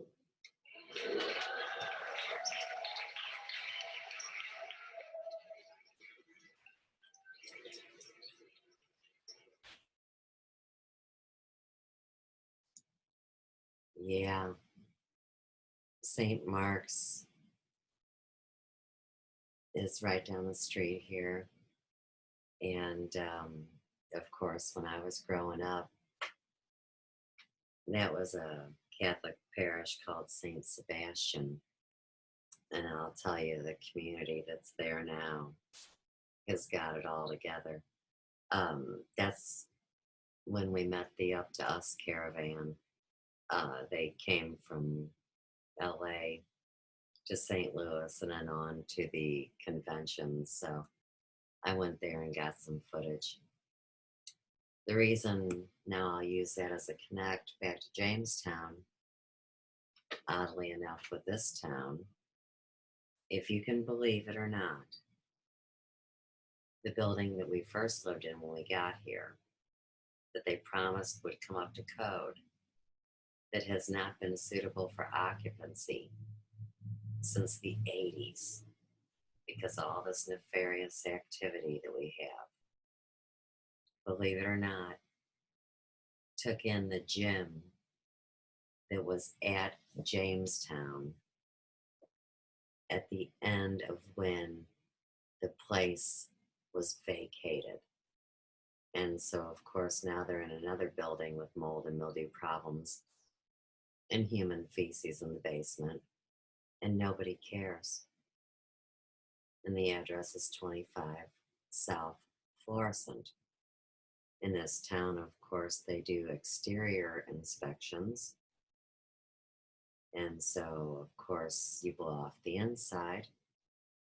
And for the little people like me, you get the anonymous complaint, from a good person of the town, and they write you up and harass you. And of course, they never even have to present their case. They're just lying shit mouths or something, It's very unbalanced. But here again, come on, this is the summer of it all. So We should expect that, right? Okay. Now, we're going to go. I got to reduce this right here. We're going to take a look at what I found out yesterday about Jamestown Mall. It's pretty wild.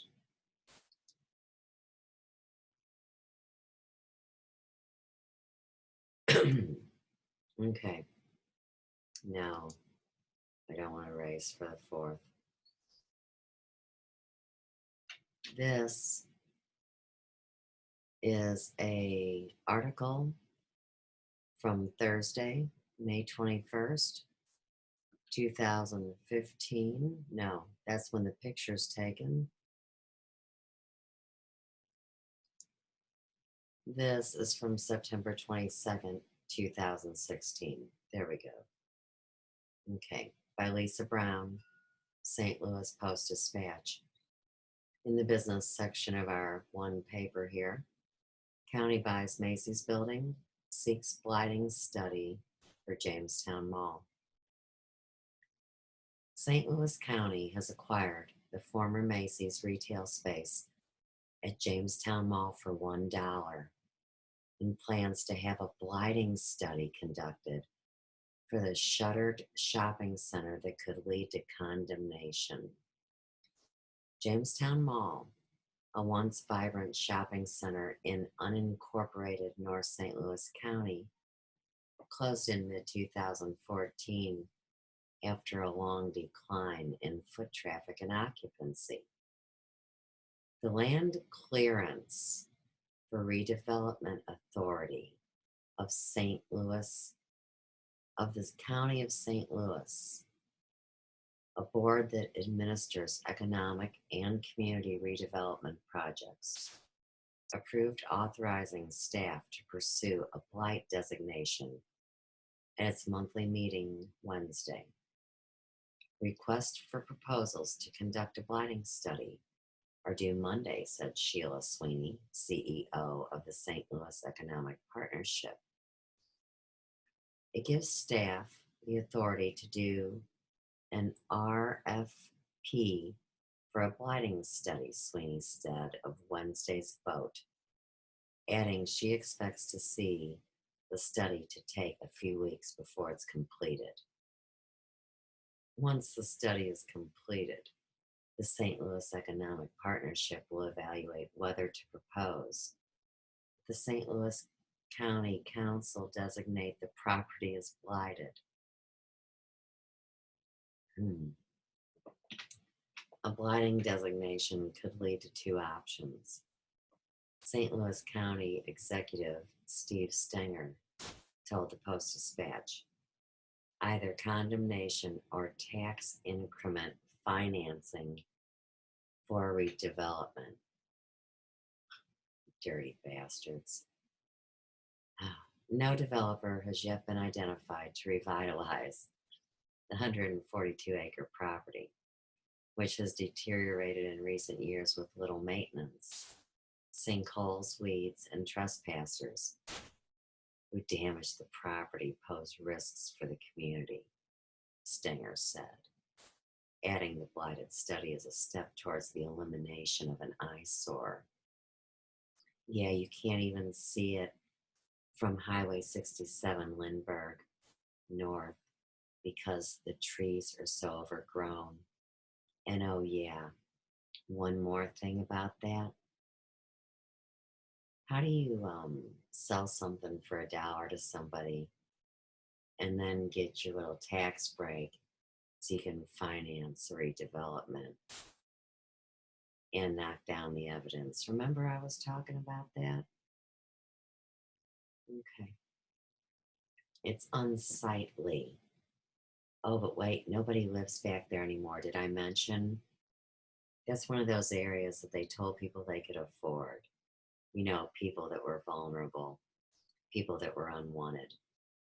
And then sure as shit, they all got foreclosed on. That's the story of that corner of far North County. Yeah, it's an eyesore to nobody that sees it and nobody hears you scream. The buildings have not been maintained or kept up to code. Well, shit, they haven't anywhere around here. You know this, so just get back to it, Susan.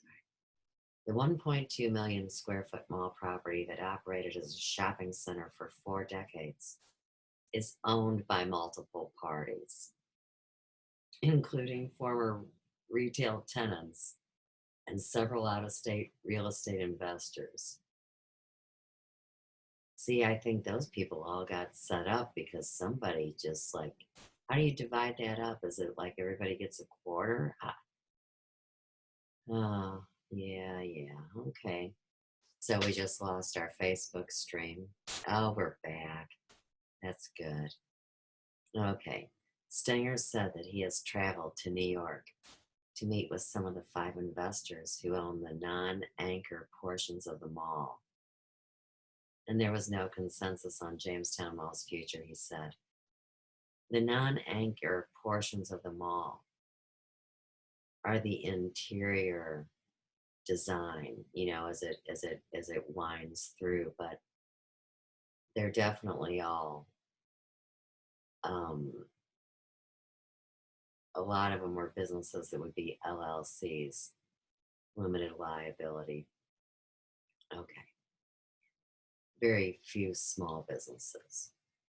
One of the owners of a portion of the mall since the early 2000s is an entity of New York-based Carlyle Development Group. After selling part of the mall in the late 2000s, Carlyle retains ownership of the former Dillard space and about 60 acres of the property. Carlyle's president, Abdi Mohammadi, says he's been approached by several nonprofits that want to locate to the mall, but the county has resisted a rezoning that would allow a user that doesn't pay real estate taxes. He also said the county has offered to buy his property for what he considers below fair market value. Right. See, they want to raise our taxes here like anywhere from 9 to 15%. And on this house where I'm at, they're pushing for 15%. Yeah, they want to run people out. Right. This is supposed to be a summer retreat for the wealthy. Ferguson was originally designed for that.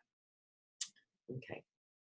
They blocked our efforts to bring in new tenants, Crimea River.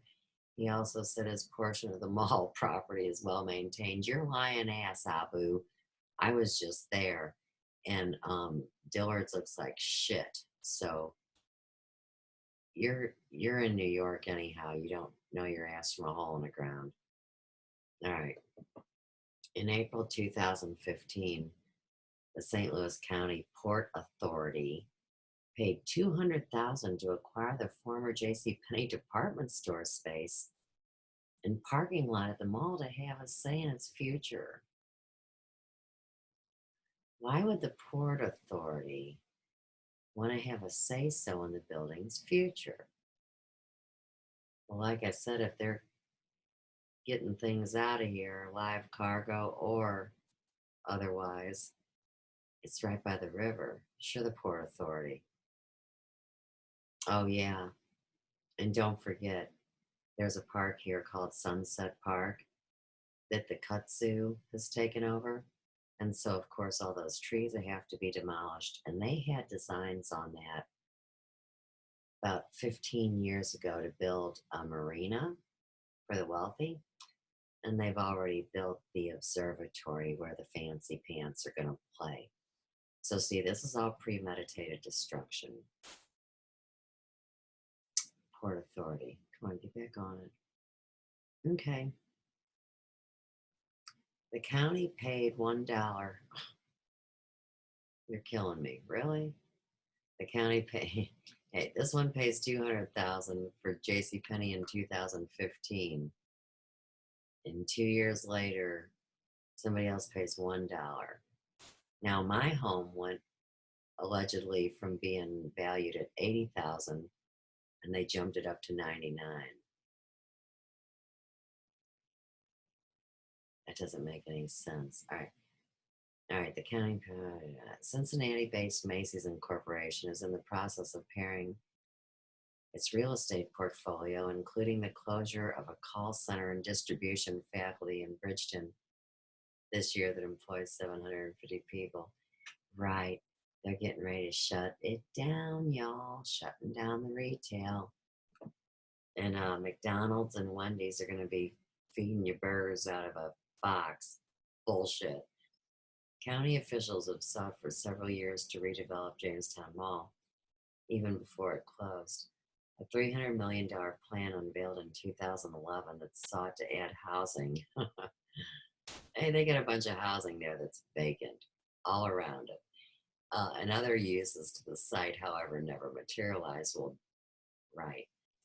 While efforts to infuse new life at Jamestown Mall stalled, recent developments of other shuttered malls in the county have moved forward, including the former Northwest Plaza and the St. Anne and Crestwood Court Mall in Crestwood. Yeah, Crestwood was fancy pants for a long time, and then mysteriously it hit the shits. The former Northwest Plaza was converted to the mid-use crossings at Northwest, which includes office space for Charter Communications and other tenants. Demolition of the former Crestwood Court Mall began this year to make way for senior housing and other uses. As efforts proceed to attract new development to the former Jamestown Mall site, Sweeney and Stenger said there will once again be opportunities for the public to weigh in. You lie. My primary objective is to eliminate this unsightly, hazardous development that is there currently, Stenger said.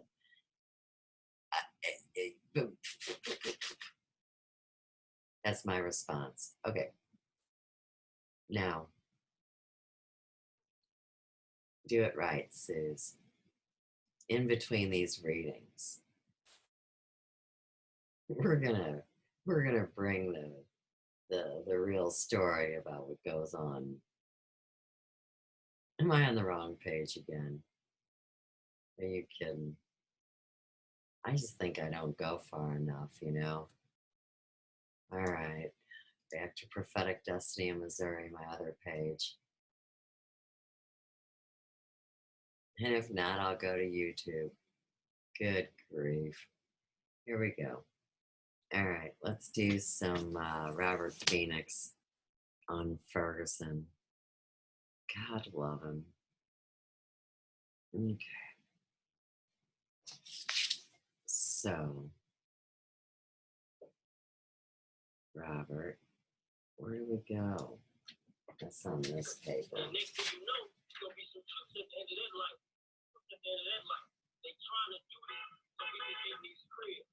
You understand? They trying to do this so they can get in our cribs. They Obama signed martial law in 2012. The shit better go down. No peace for it, bro. No peace. 54, 55. That's right, they chose it for a reason, my friend. The rest of us that want to stand up, it's a lot hard. So you don't see your prison walls until the doors close. The rest of us see the wall, which is basically what you said. Mm-hmm. And so it's so interesting because you look at today, and this is what a lot of me and my friends talk about, everything at the end of the day is controlled by paper. One of the interesting things that I found interesting, only because of my unique views, was the executive order that brought the National Guard. Right. It was posted online. I had a copy of it really quick. And it's just interesting to me how, you know, they use certain words and they use certain stylings to names, and they also sign in two different color ink. And that's the thing. At the end of the day, we've got this dual system. It is duality to a degree, I guess. Yeah. But there is a system that we've all been playing and that's really kind of make-believe. That's right. And the make-believe system is controlling the real world. Yeah. Mm-hmm. And that's what I find now to be the underlying message and symbols of a lot of those old movies and a lot of stuff even, you know, today. Where it's like we're living in a world of make-believe. And we think it's real. Like you get into Alice in Wonderland. That's our world. Like we're into these titles. You know, how is it? Okay, coming back to Ferguson for a bit.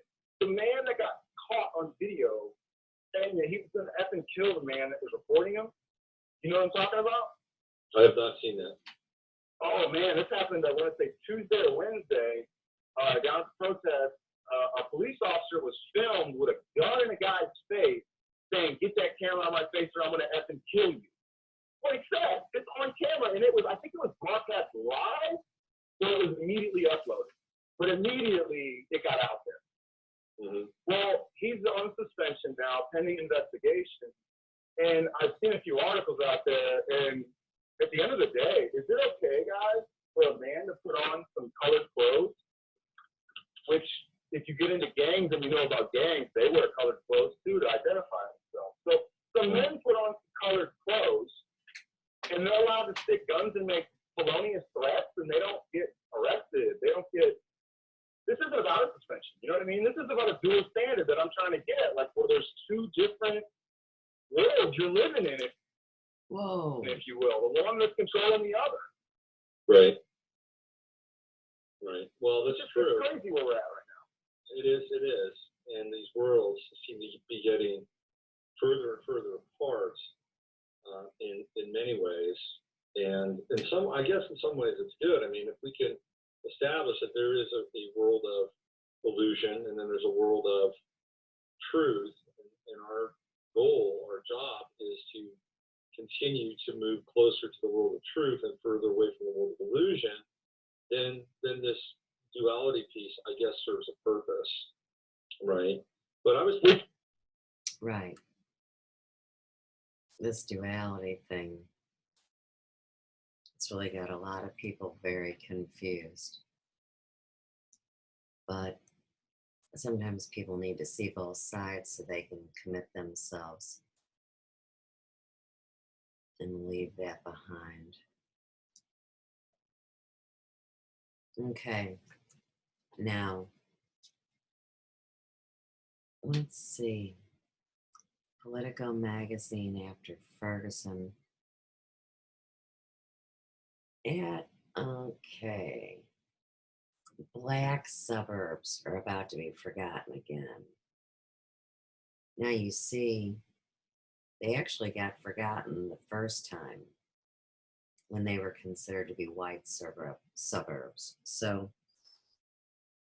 here we see what happens when they've taken a place through a cycle. It makes no difference. Everybody's irrelevant. Okay. What we want to know, the barber said, is where's the media been? Because these problems aren't new. It was a Tuesday afternoon in Ferguson, and we were at a barber shop a few blocks where Michael Brown had been gunned down by Officer Darren Wilson 9 days before. Barbers and patrons were giving us the gossip. Right. And of course, a lot of violence in this one. But why is it connected to the Jamestown thing? Why did I put it over there? There's a connect. Oh, right. Okay. We have 90 St. Louis County municipalities. That was a number I needed to know. And what they're talking about, of course, during this time is once the circus leaves town and people forget about our problems here, which are not isolated to people of one color, as my story has witnessed. As it's already starting to do, what will be left behind will St. Louis really have changed. Please always remember, Missouri was brought in as a divided state to keep the balance between what they called the free states and the states that were into slavery. We're all slaves. Okay. Everything might feel different in Ferguson. Money, support, and attention have been rolling in. Oh, yeah, Robert's going to tell you how much, and believe me, it didn't get put to uses that any of us know about. Yeah, you can look at the woes of this suburb, but many are ignoring the larger picture. Right. The economic problems of Ferguson surrounding North County. More than 200 square miles of economically hard-hit towns. Many majority black. See, they say that too to run people out, make them run and scared. I call bullshit. Because there's so many different colors of us, and why aren't you talking about the brown and the tan and the yellow? Oh, right, because it's an article. Okay, located north of St. Louis Bottom Valley Inner City. Remains unresolved and outside of Ferguson unaddressed. You see, here's what's happened. Is this unincorporated stuff and county stuff. And then county took over all the little municipalities and unincorporated grew, and unincorporated ran a line down the center of the places that used to be cities that are now taken over by St. Louis County. It's a really weird thing, and they say that they do that, you know, to separate and divide and fragment. Okay, now this is a little about St. Louis. St. Louis, once the fourth largest city in the country. You know, it floats by the Mississippi River trade. Boyd, Buoyed, by the Mississippi River trade is a metropolis of ruins, dotted with neighborhoods full of smashed windows, broken doorways, and crumbling walls that are a living reminder of the city's mid-century decline that y'all planned that has to do with East St. Louis. Right. North County, originally a quiet area of blue-collar communities, became an escape route from the city's job loss, social unrest, and decaying infrastructure. While families fled first in the 50s and 60s, followed by black families in the 80s and 90s. If we had a Pinocchio thing, the nose would be growing. I've watched the entire thing. These days, North County is where Stop it. I'm not even going to read that part. Today, ruins dot the North County landscape too. An abandoned mall, its closed entrance declaring cash paid for anything of value. You mean like dead people over at the place that's in business? A meadow, lush and random, in a space where the Windhurst and Terrawood apartments, bulldozed in the 80s for an airport extension that never materialized, once stood.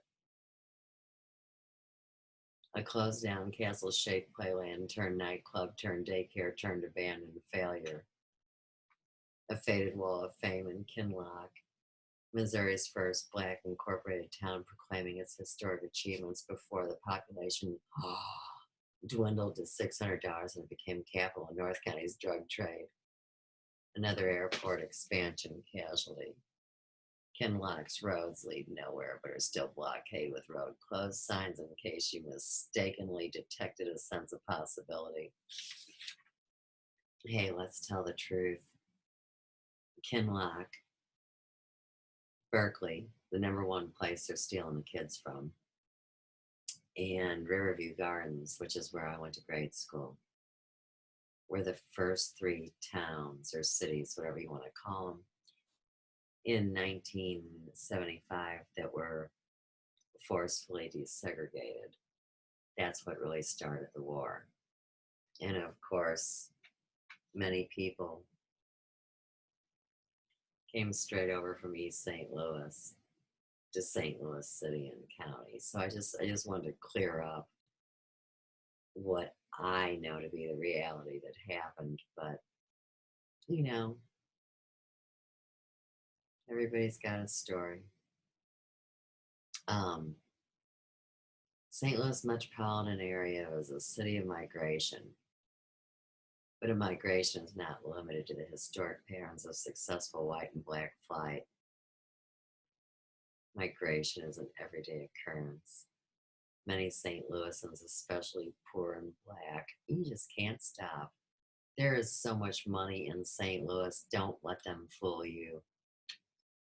Hubba Monsanto, Boeing, McDonnell Douglas, Emerson Electric. It's always been a place the corporates plan to take over and run us out and then blame it on something that is so far from the truth. Shame on you. All right, I think I'm done with this one. Oh, wait, one more thing. Hand-to-mouth living is made for the notion of hometown debatable. You ain't kidding. Particularly since 2008, foreclosure crisis decimated the area.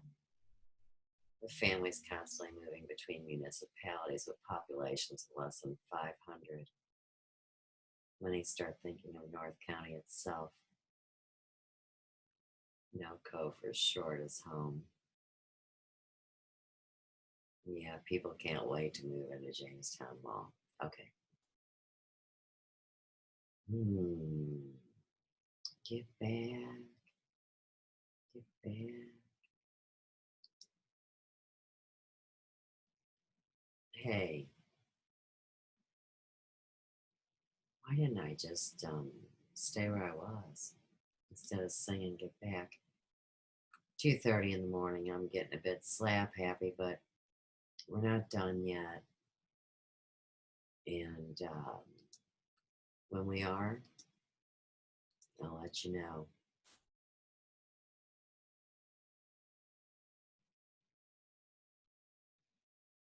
Okay, we're back.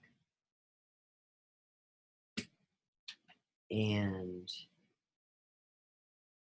it's now time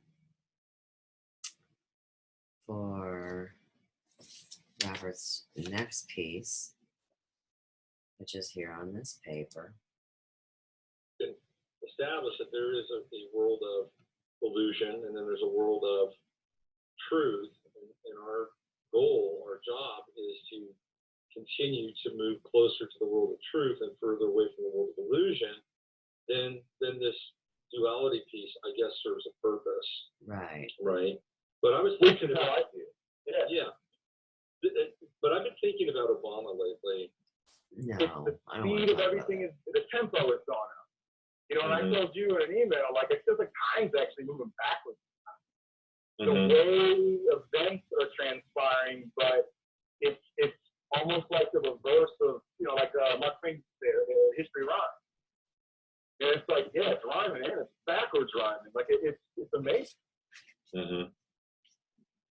Yeah, well, yeah, that could be a very fascinating subject to cover, which would be the temporal flux of time and where it is moving or not moving. And I think we could spend a whole show on that. Well, you remember who was in the temporal flux was that Denver guy with the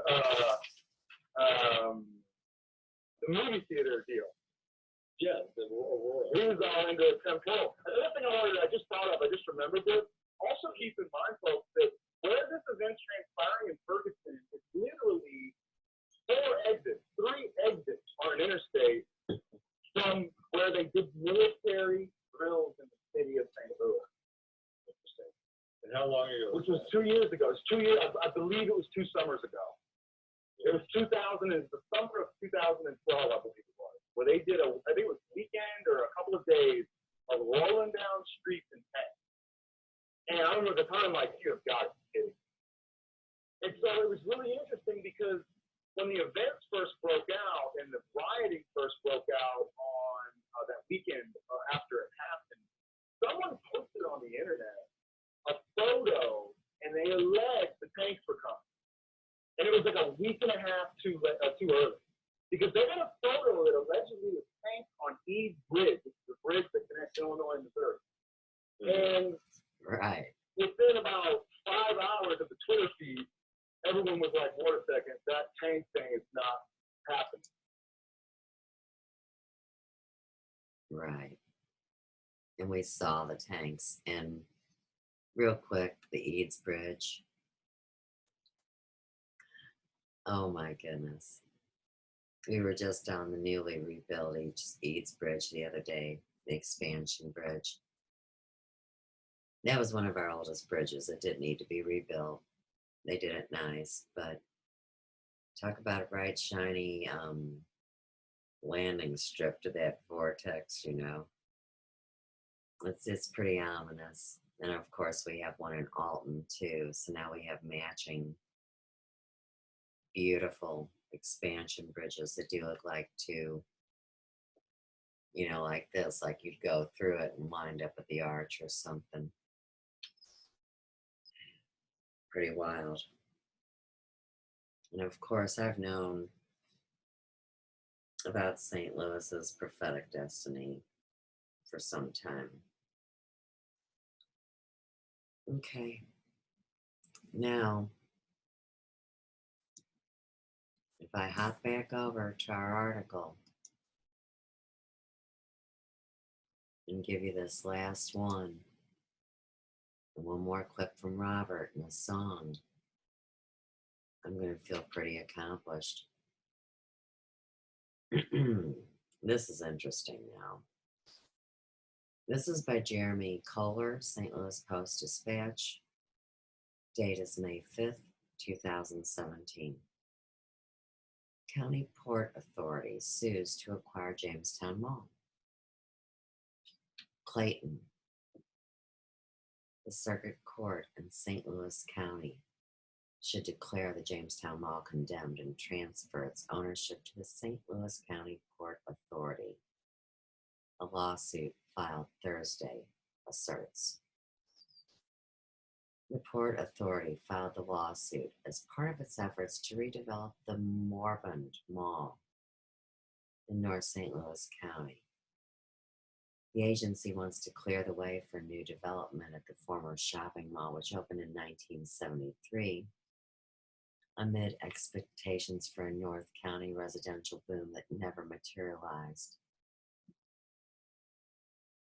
The petition filed in St. Louis County Court lists 17 defendants who own or have easements in part of the 1.2 million square foot mall, including real estate companies and water and utility companies. No wonder the electric and water was on. St. Louis County is one of the listed defendants. It previously acquired the J.C. Penney. Yeah, we talked about that. Oh, wait. Is St. Louis County pissed because they got ripped off? I mean, they bought the J.C. Penney for $200,000, and then we talked about the Macy's for $1, but I didn't know they were both St. Louis County. County officials referred questions to Cordell Whitlock, a spokesman for County Executive Steve Stenger. Whitlock could not be reached on Friday. Right, the dog probably ate the paperwork, right? The mall had been in decline for several years. Yeah, we already know. 44%, blah, blah, blah. It left the mall with no national retailers. You know what? You sold small business out. You sold out the manufacturing base in the urban centers. You sold it all out. You can't keep setting us up for you guys' mistakes. The only activity at the mall today is a mortuary-related use in a former bank building on a freestanding site on the west side of the complex.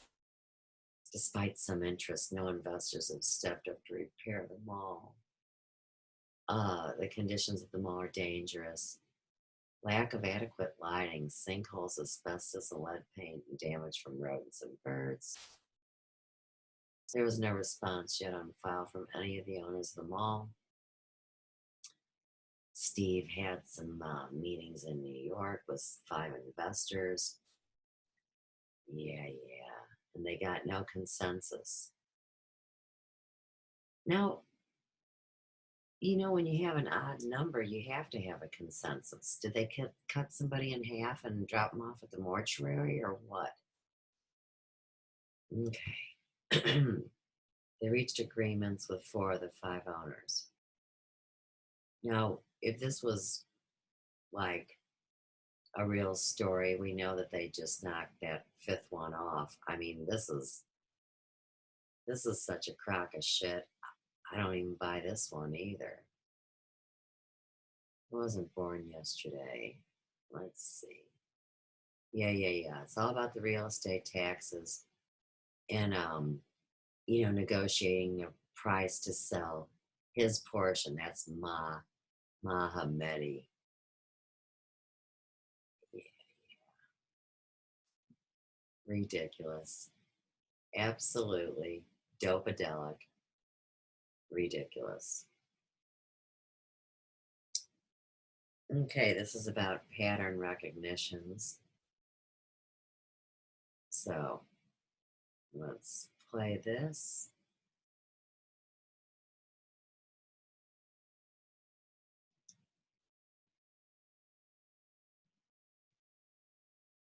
Now though, I don't know. I'm not into creating this type of fakery, but don't you guys have a different pattern you can try? Because this one here is getting really worn out. You know, that's it. I mean, that's just it. There are combinations of these things that they can only run out so many times. Some iterations, right? Yeah, exactly. And I guess that's a good thing for us because we can have some pattern recognition. Now, James, I believe it's James Casey. Is that the guy that was beheaded theoretically by ISIS? Just a day or two ago? Yeah. Yeah, I think that's his name. You know, Remember, this is 2014. They didn't cut anybody's head off yesterday. That should make us all feel better. First thing that popped into my mind is, how can we trust this? Right. How can we trust what our eyes are seeing, or theoretically seeing? Because we can't. We're you know, I think we've come to this point where if we're good enough, we hold back and suspend our judgment a little bit. We're just not sucked into these events. It only takes 2 or 3 times, you know, right? And it happened to me. I bought some stuff hook, line, and sinker. And after that, I'm like, oh, let me just step back here a little bit. Let's let this play out here for the next, you know, couple of days. I mean, I think that there are 2 types of events that really merit attention. One is like an organic event that's happening, and you want to watch the sort of news feed in real time within the first half an hour to 45 minutes, because that's important. You can find discrepancies, inaccuracies, and bang, the first hour on something is vital. Like, you go back in time and you know, watch what happens with Princess Diana. The first, you know, reports of Princess Diana was that she was able to actually get out of the car on her own power. She walked into the ambulance and drove away in the ambulance. And then immediately, you know, within the next couple hours, that report is scrubbed. And, you know, she's in the hospital. She suffers severe injuries, and she'll end up dying in the hospital. Right. So what happened with that, with the first report? Generally, that's when the real stuff comes through. Then there is the other reports that are not necessarily organic and real and are staged. And then and at that point, you just step back and say, well, what's really happening here? You know, what's going on? And for people that are, you know, turned on like yourself and, you know, have the ability to discern and kind of look at, well, where is the blood? I don't see any blood. It's like with Elliot Rodger. Where was the blood? There was no blood. You know, you would think that a guy that had been shot up to that, the human body is like a water balloon. Yeah, 50% water. Yeah, and you start punching holes in the human body. Some people would say up to 80% water. You know, you behead somebody, and you know, there's going to be, you know, veins and arteries flopping all over the place, spurting out blood like it's a sprinkler, like it's a garden hose. If you can't make those connections with those events, you have to ask, well, what's really gone on here? And the problem is that most people have very little grounding as to how the body actually operates. Because when something does happen, something traumatic does happen to the body, it's messy. It's really messy. So, obviously, you were able to kind of look at the miracle blood. A lot of these events, like even Columbine, if you go back and look at Columbine for everything. No, there's actually a very good video on this thing that breaks that down for an hour. Right. So many great videos. So much proof. And on it goes. Just, we have to keep reporting it, guys. And like Robert said, immediately as something comes out, it's important to report. And I know that those articles slid out in May, but I don't read the newspaper. I don't follow the mainstream media. And I was shown it last night because, if I would have brought the video on Jamestown Mall and made the statements that I publicly made tonight, well, I should have done my research to know all the things that I did. So see, last night I didn't live stream and I did my research and pulled up those 3 articles and found out who owns Jamestown Mall and looked at pictures and saw reflections of my life and, all those things. So, I've got a couple more video recommendations. And one is called Retired FBI Agent Explains What Really Goes On Behind the Scenes in America. And that's by End Times Productions. And the other one,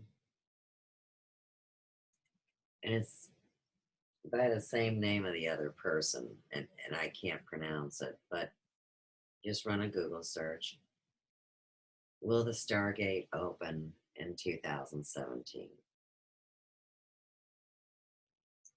So, our big 4th of July celebration, we celebrate this freedom. August, we have this incredible eclipse. And I know I shouldn't have waited to the end to say this, but if you're planning on making the drive to St. Louis to observe it, I think I'm going to have an event. So, you guys that know me, or even if you don't know me but you're connected, you might want to call me if you want to hang out. But for now, I'm going to shut it down. No song, no nothing. It is 2:50. So I'm tired. And of course, by 10 a.m., the parade is start here, and I can't miss it. I've got to wear my red, white, and blue and fly my flag. And maybe this year they'll do what they did a couple of years ago, which is they sectioned off a box in the center of the park, put yellow caution tape around it, and said, hey, if you want to say anything publicly, come stand inside of our do not cross tape, surrounded by cops and city officials, and you can stand in the middle of the box and talk. But I prefer to do my talking on my own terms and bring it to you the way I want to. All right, guys. Peace, love, and light from the Third Cosmic Ray, St. Louis, Missouri, home of Lord knows what. Peace out. And We'll talk soon. Who knows what I'll have to say tomorrow. Stop that share. Shut it down.